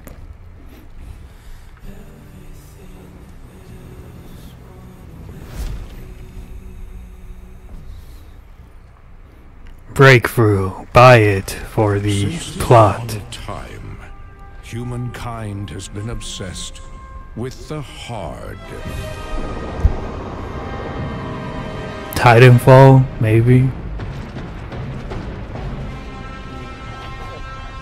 Nah. Now, a glorious morning has dawned. Zombies, robots, and bears. Harder. Scum. Scum. It's got a little bit of everything.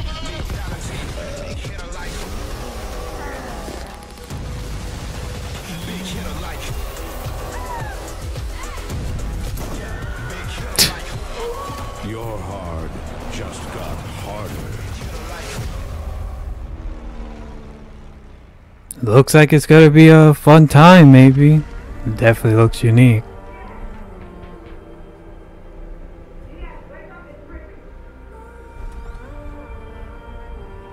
What are you doing here? Is Grand Theft Auto? Come with me. No, there's that one game that's not cyberpunk, but is cyberpunk. I thought it was just broken synapses in my head. Keep your lens feet on.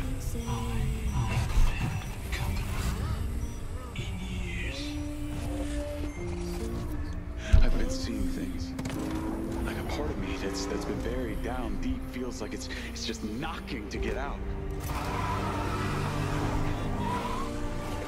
I'll be seeing you around, Charlie. Maybe this is the real me.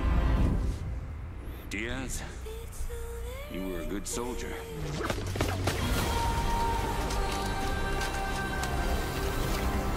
I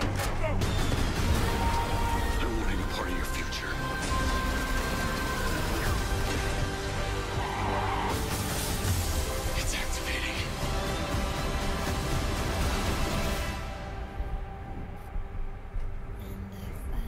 Still looks alright.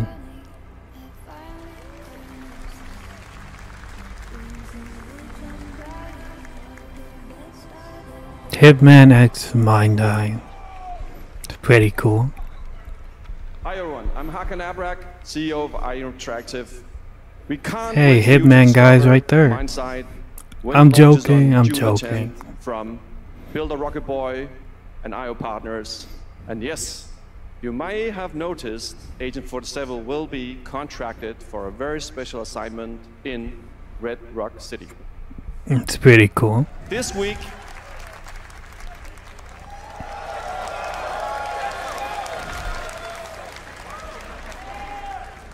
we finally revealed 007 First Light to the world, and your reactions were heartwarming.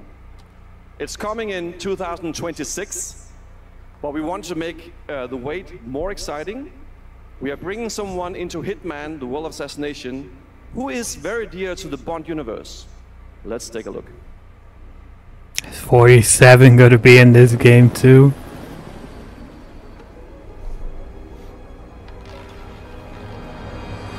Target is the elusive shadow banker, Yeah. known only as Le Chiffre, a financial mastermind with suspected ties to the criminal underworld. He has arranged a high-stake poker game at the Casino Monarchique in Paris. Our clients have deemed this unacceptable. I've invited these people for a reason. I know their weaknesses. Mr. Rengang, he's too impatient, and Miss Bai, well, she likes a drink. Don't know about the newcomer, Mr. Smith, no. He's the only wild card. Well, this is turning into an interesting evening.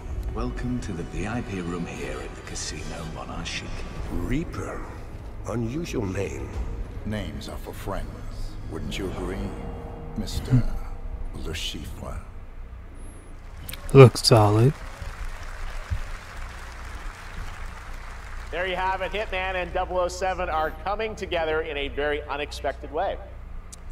We know our players waited a long time for 007 First Light.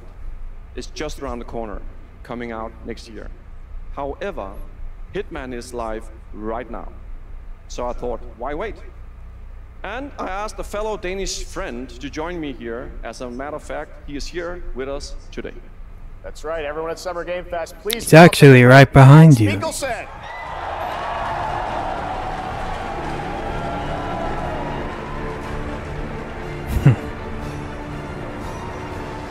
Good to see you, Mads.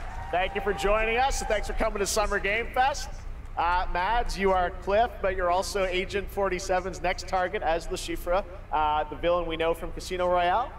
Yep, that's it. And you know, this is, I've always had a deep love for this character. It's a role that means a lot to me because of a lot of reasons. So when Haggard gave me the chance to step into the shoots of Le Chiffre once again, I did not hesitate for 1 second. But this time is a little different. He's more confident.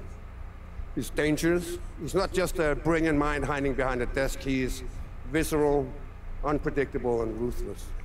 And let's just say this time he doesn't outsource the violence anymore.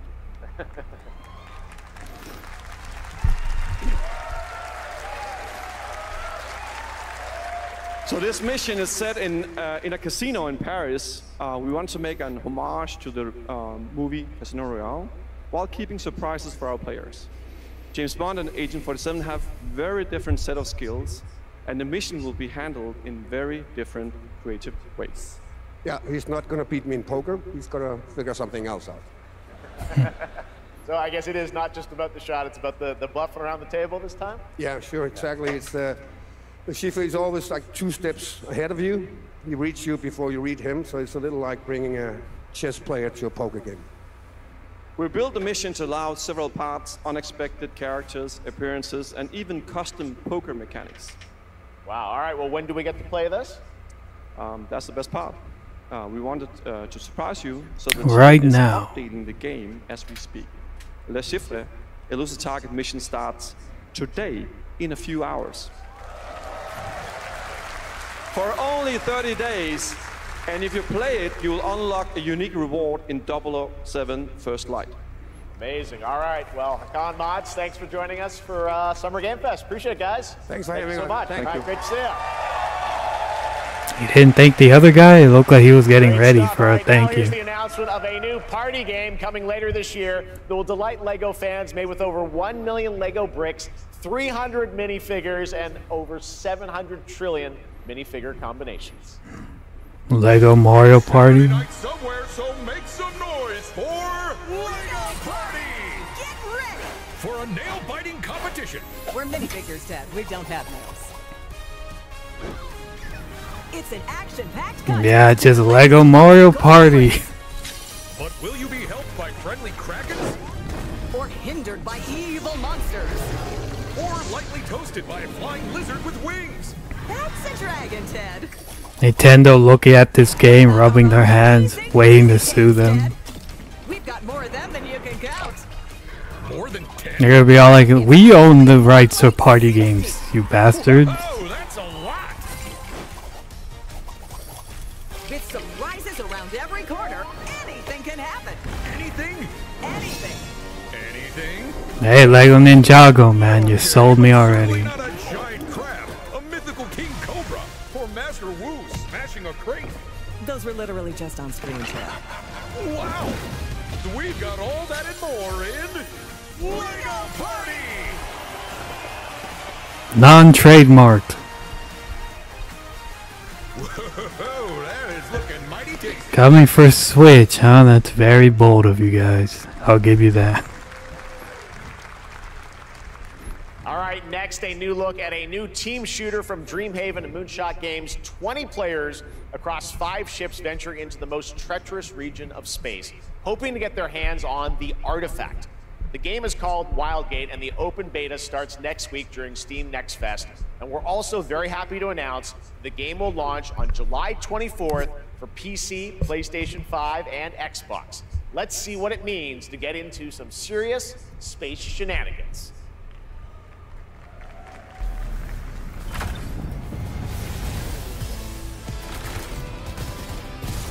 Danger. Reactor overload.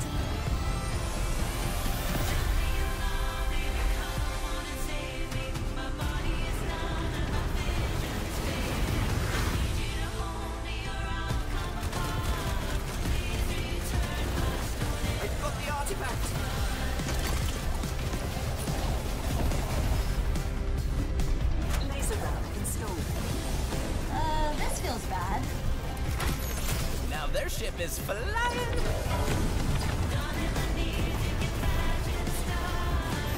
Is that the artifact? Safe with me. This'll be good. Good thing that wasn't our ship. Hey, I give it kudos for uniqueness. It definitely looks unique. I might actually play this one. I'm proud to reveal to you the next game from Toronto-based Drinkbox Studios, the team behind the Guacamelee series and Nobody Saves the World. They're making a full 3D game that can be played alone or with a friend in co-op. You can find out more during Day of the Devs right after the show, but for now, here is the global reveal of Blighted.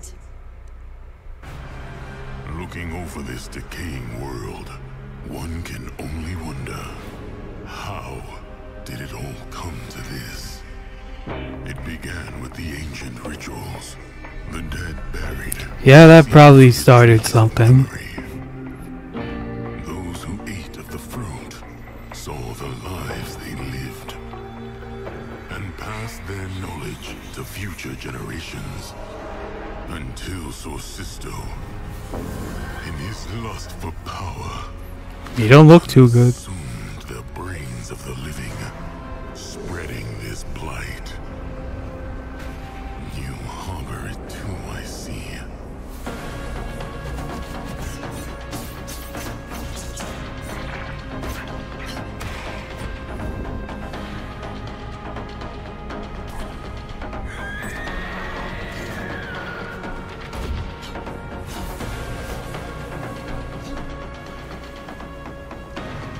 Should you fall, pray the vultures consume you before the blight does. Blighted. Get blighted, bro. Ill. Excited coming up right after the show and Day of the Devs. All right, next is a first-person survival action horror game from Team Clout. It's a new team of 50 with founders in Canada and Armenia. They partnered with the new Munfish Powerhouse label to bring this insane Unreal Engine 5 game to life with unpredictable monsters and visceral dismemberment. Here is your first look.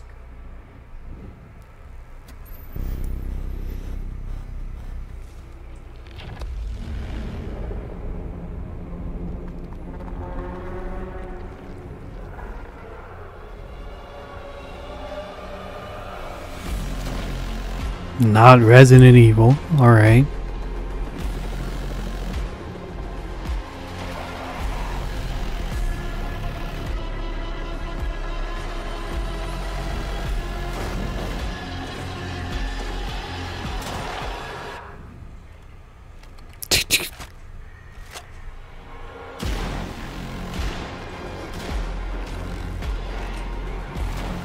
I like how slow the zombies are. Like, you can tell that they were like humans before, but they like lost it. Oh, that's some Last of... Yeah, he's even walking all humanish. I'm assuming these are just humans.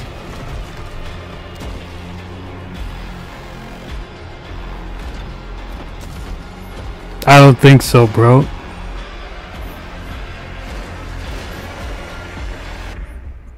Big Baby from Resident Evil 7, alright.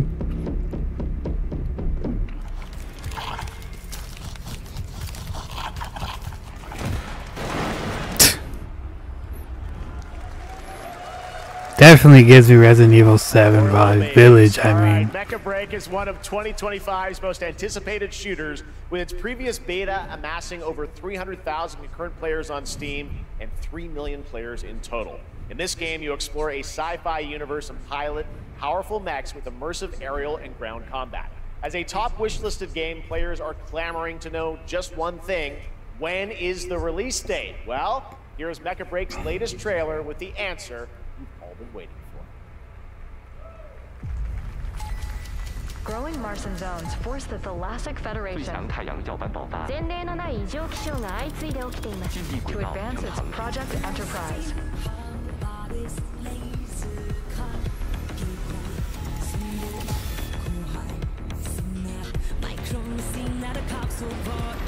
I wonder if this is copyrighted to... oh well.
Very Gundamish.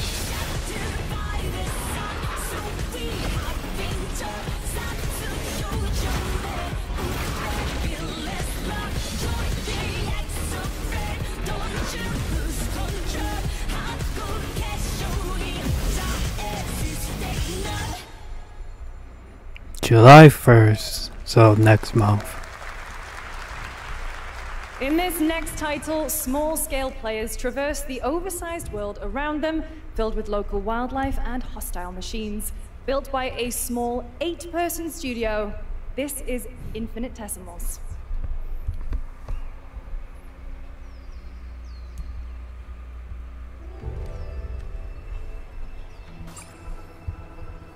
Mechanicals approaching.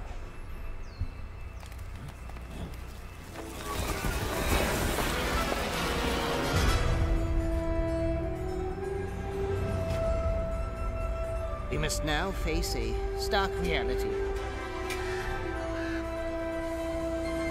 Giving me Monster Hunter vibes, The that's for industrial sure. civilization we were expecting to join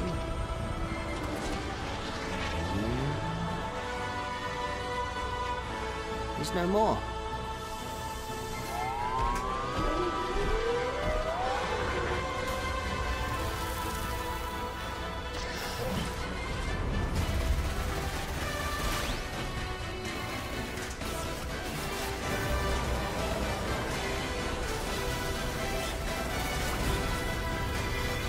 Whatever it takes, we fight away.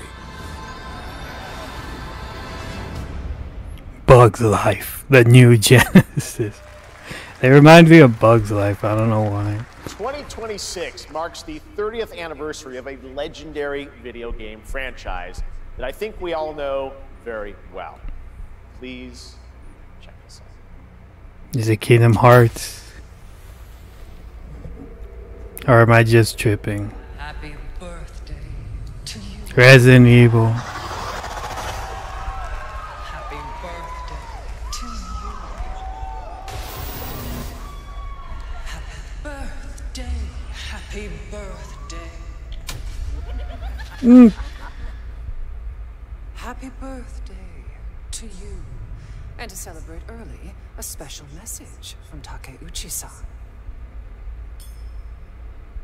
マギーさんありがとうございます。カプコン竹内です。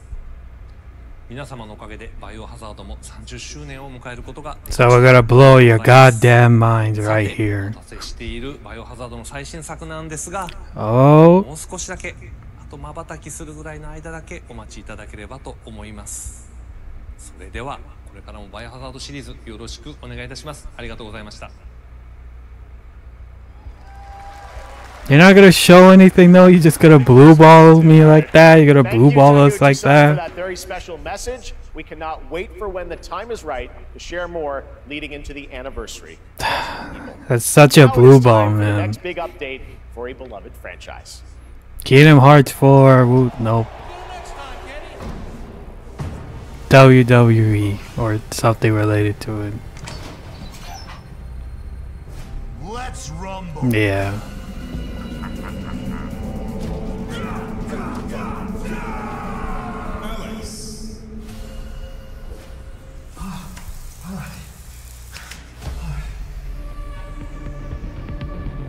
Nope, it's not W. Isn't this King of Fighters? Or is it Street Fighter?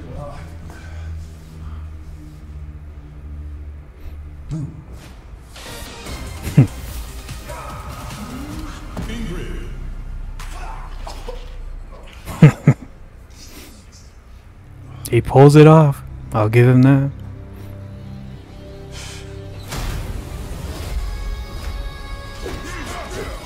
Yeah, Street Fighter.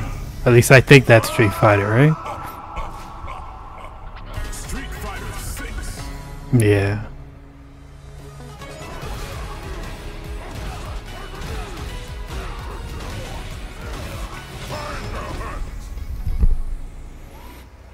Years 1 and 2 Fighter Edition.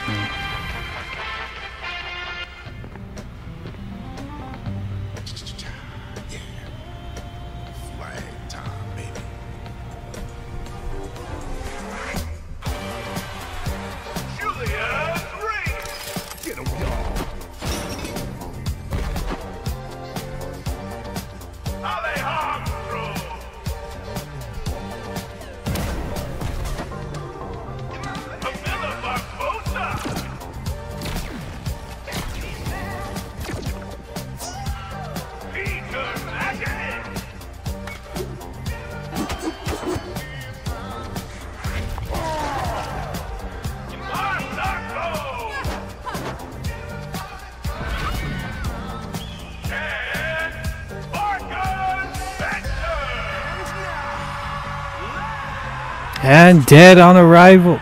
Nah, I don't want to be mean, but I don't know. Countdown begins.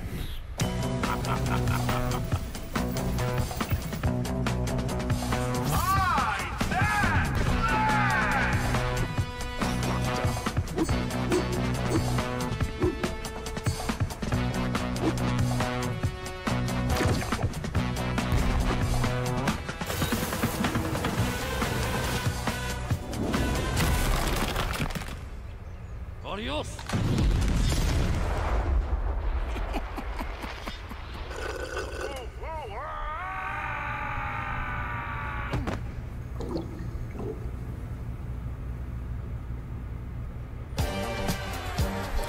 I don't know, it's giving me a little bit of Concord vibes. Not as bad, but I don't know. I'll eat my own words though, if it's actually good, but we'll see. That was Last Flag, a new online action game from the new indie studio Nightreign Games, which is the ultimate game of capture the flag set in the 1970s. As you saw, the closed alpha will be starting later this year. Next, we have a beautiful new trailer for a Souls-like action RPG game developed in China by Lenzi, Wuchang Fallen Feathers, which is launching on July 24th. Here's a look.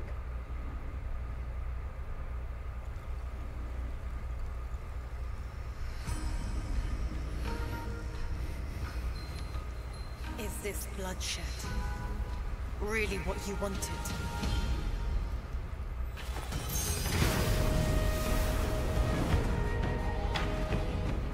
Fate is all set in stone. You can't change how it ends.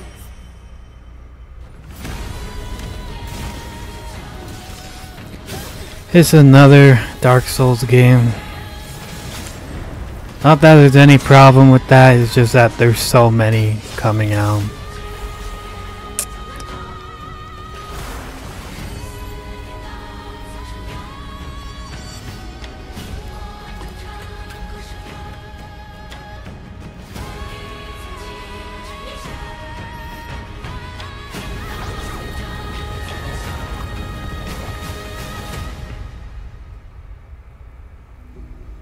What will it take to finally awaken you?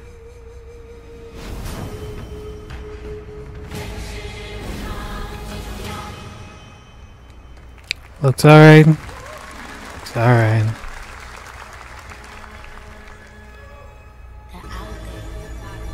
Gotta rescue them. This is what we gotta protect. We cannot choose when people's dreams get snatched up out here. Find Rizzo, find Master Kid, find Chisel, find Method, find Amon, Rico, you find Cabot, find Ghostface Killer. Where is the Wu-Tang? Find Mario. Find Luigi. Find them.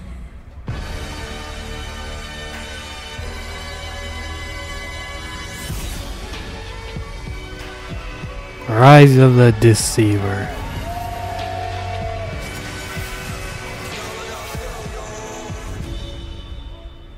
Art style looks unique. I'll give it that. I don't know who Ghostface Killer is, but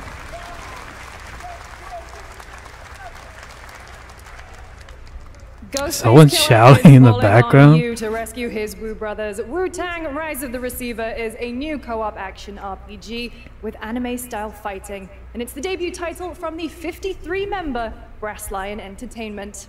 Now, here's a new look at Guild Where is the 2, co-op which has part? new updates, including player housing, and is free to play. This weekend, to celebrate SGF, you can take advantage of double XP all weekend long.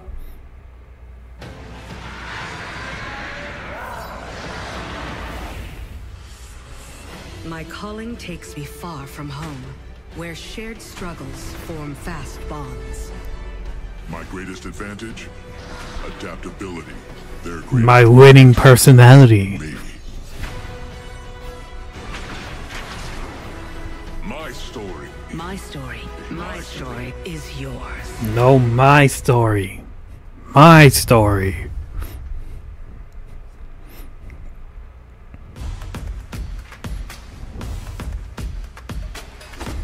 I guess we're doing ads right now.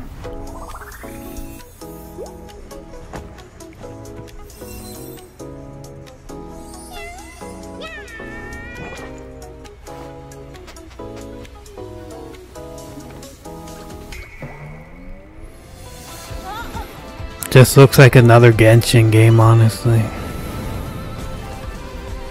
Yeah, it's just another Genshin game.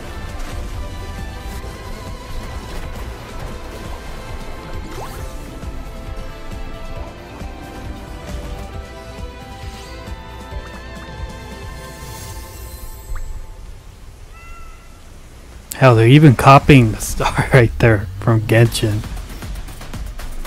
Hey, what do you know? Another Genshin game.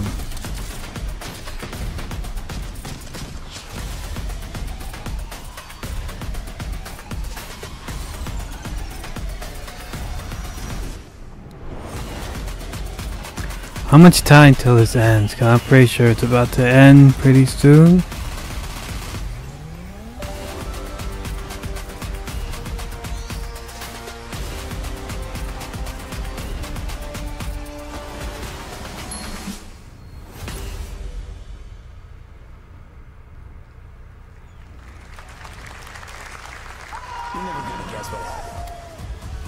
Why are people shouting? It's just Cyberpunk for Switch.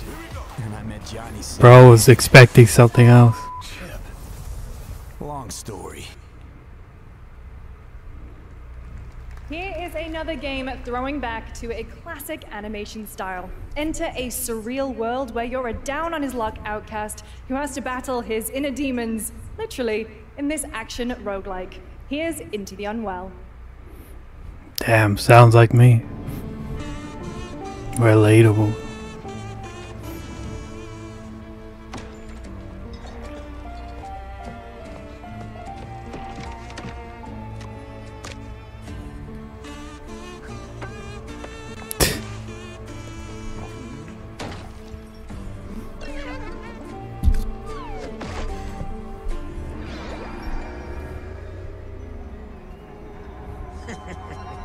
Another relapse, huh? Get well soon.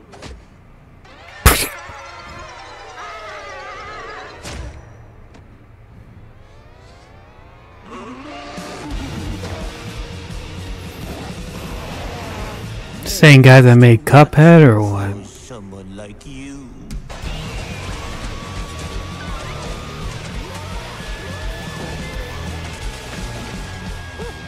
Delusional. It won't always be so easy.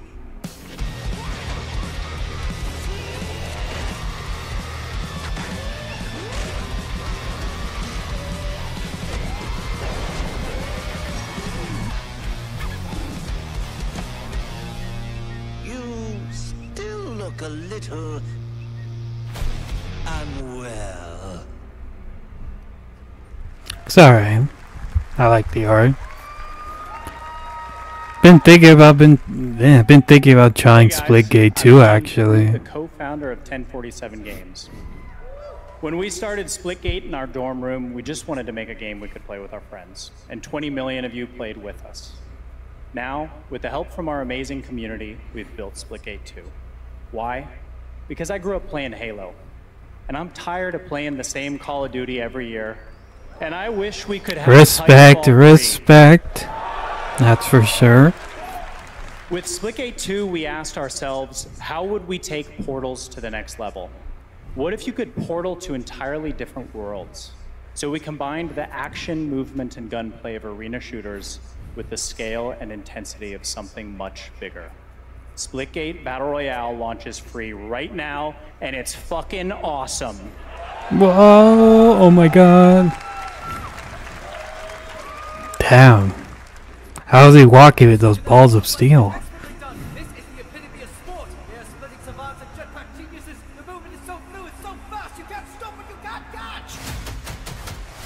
And he complete the comeback he's going to try. He shoots, he gets the kill. Now that's how you portal. They're not done yet. They got one, they got another. They're going to do it. They're going to do it. Oh my god, they did it. They actually did it. And he's standing on the edge, face up, 'cause you're in natural.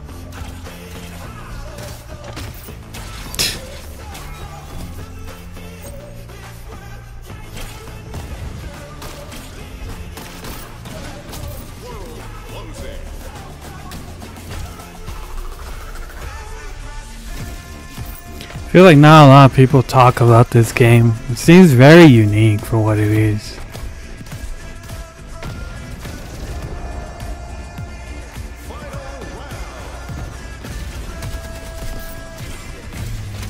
Last man standing.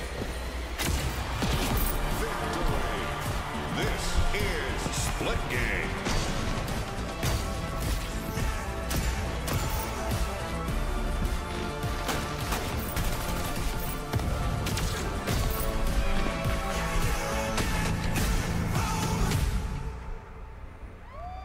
Wasn't it already out though? Could have swore it was already out. Now we are honored to showcase the latest project from the talented minds at RGG Studio in Japan.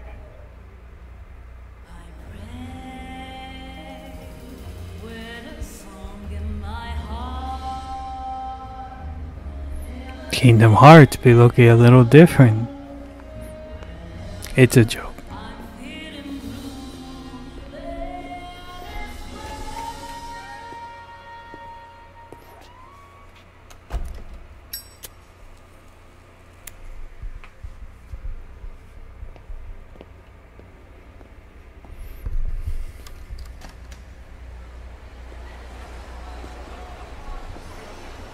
I was expecting zombies to come out or something.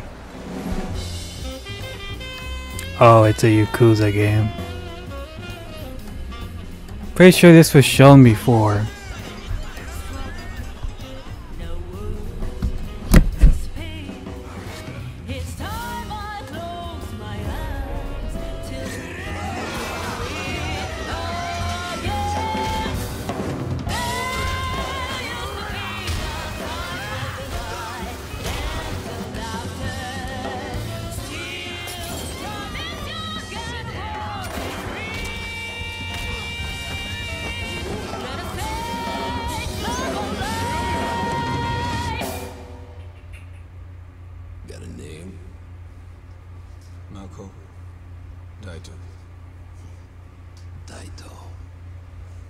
Jap then, huh? Don't I look like one? You're not?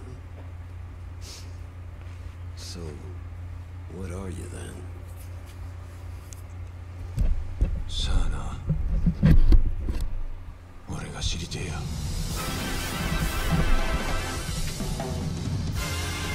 Stranger than heaven. Before I fed my cats, I saw bro tank a Molotov cocktail, so it's definitely one of those games. You saw it at TGA last year as Project Century set in 1915, and now the full name has been revealed. Stranger Than Heaven, the brand new title from RGG Studio. This time it's now 1943, and knowing RGG, I'm sure more surprises are surely on their way. All right, well, we're almost done here, but we do have one final. What could it be? Announcement to share with all of you who've been waiting. Today we've showcased a lot of projects from teams around the world, including many brand new studios, and we're proud of that.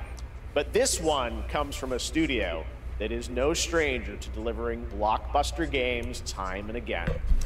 When I first got a glimpse at this project last summer, I was absolutely blown away What is by the it? scale, scope, and ambition of this developer's vision.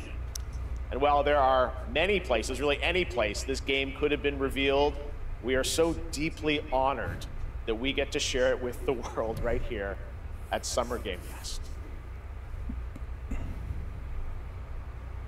Well, I tell you right now, it ain't Kingdom Hearts. It is not Kingdom Hearts.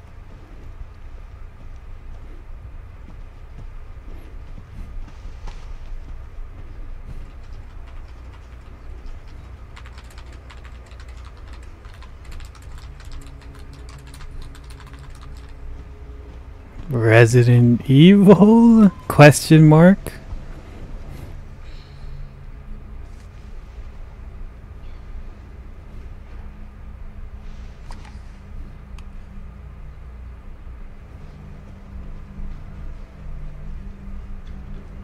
Grace.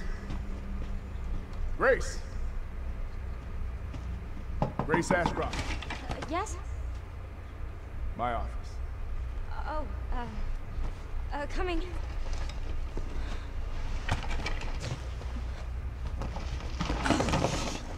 She's quirky. I like it.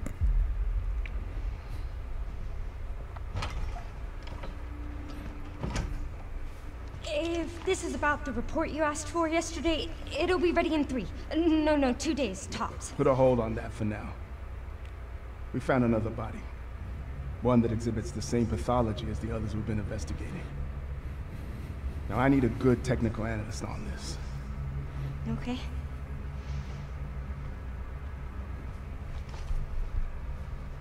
I need your eyes on the crime scene. The Renwood Hotel.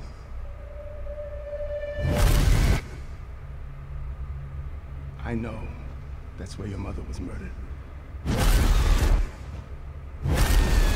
Alyssa died 8 years ago. Perhaps it's time for you to face the past. Grace.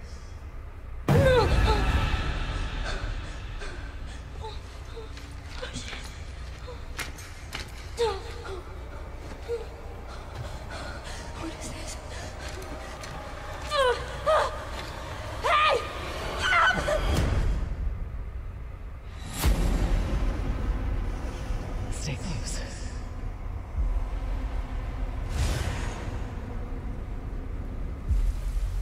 They're coming.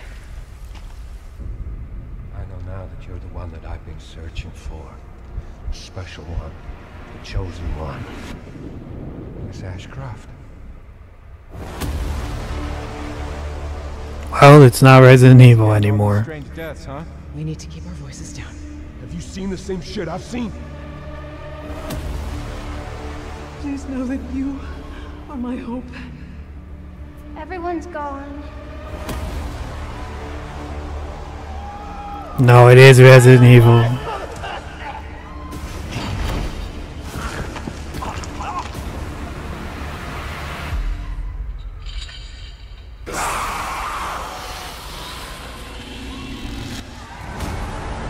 Resident Evil Requiem.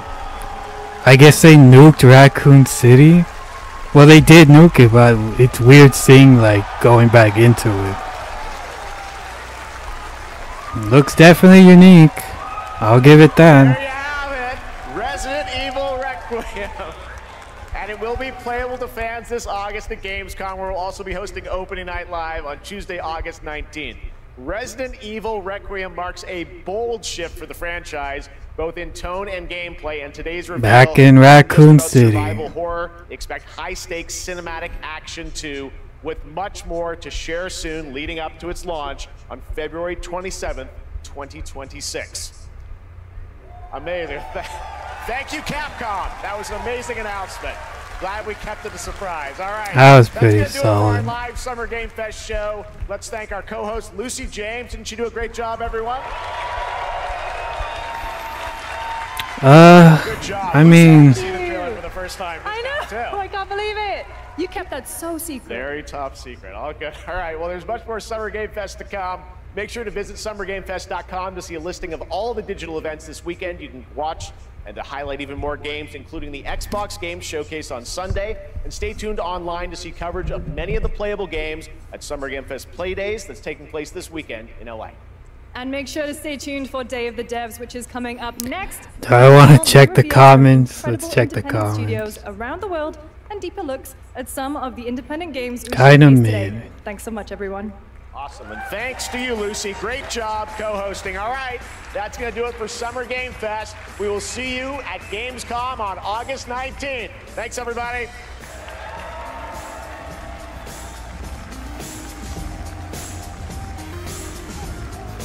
I'm seeing a little bit of 50-50.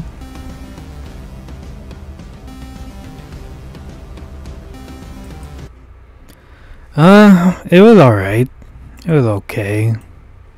Not the best Summer Game Fest I ever seen, but it was definitely solid. Resident Evil, the new one, looks really good.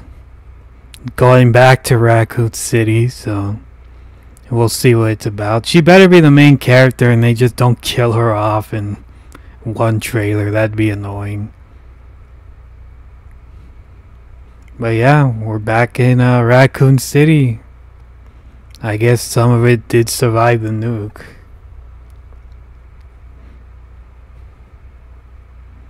Whoever this is.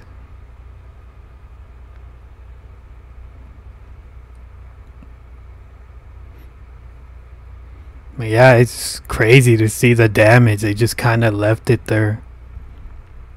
I wonder when it takes place too. But it's still funny how the building survived after all these years. I think it was a pretty good final reveal, but everything else was a little bit alright.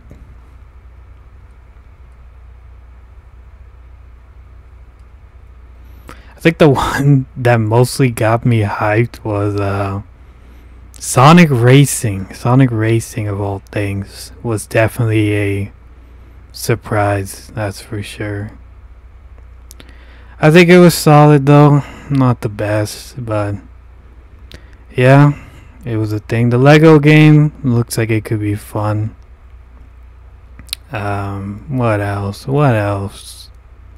Deadpool game, the voice actor just feels so lifeless. I don't know, like just reading off a script. I really wish they got Nolan North. Dying Light looks good for an expansion.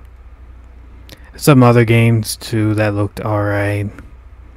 The Hitman games look decent.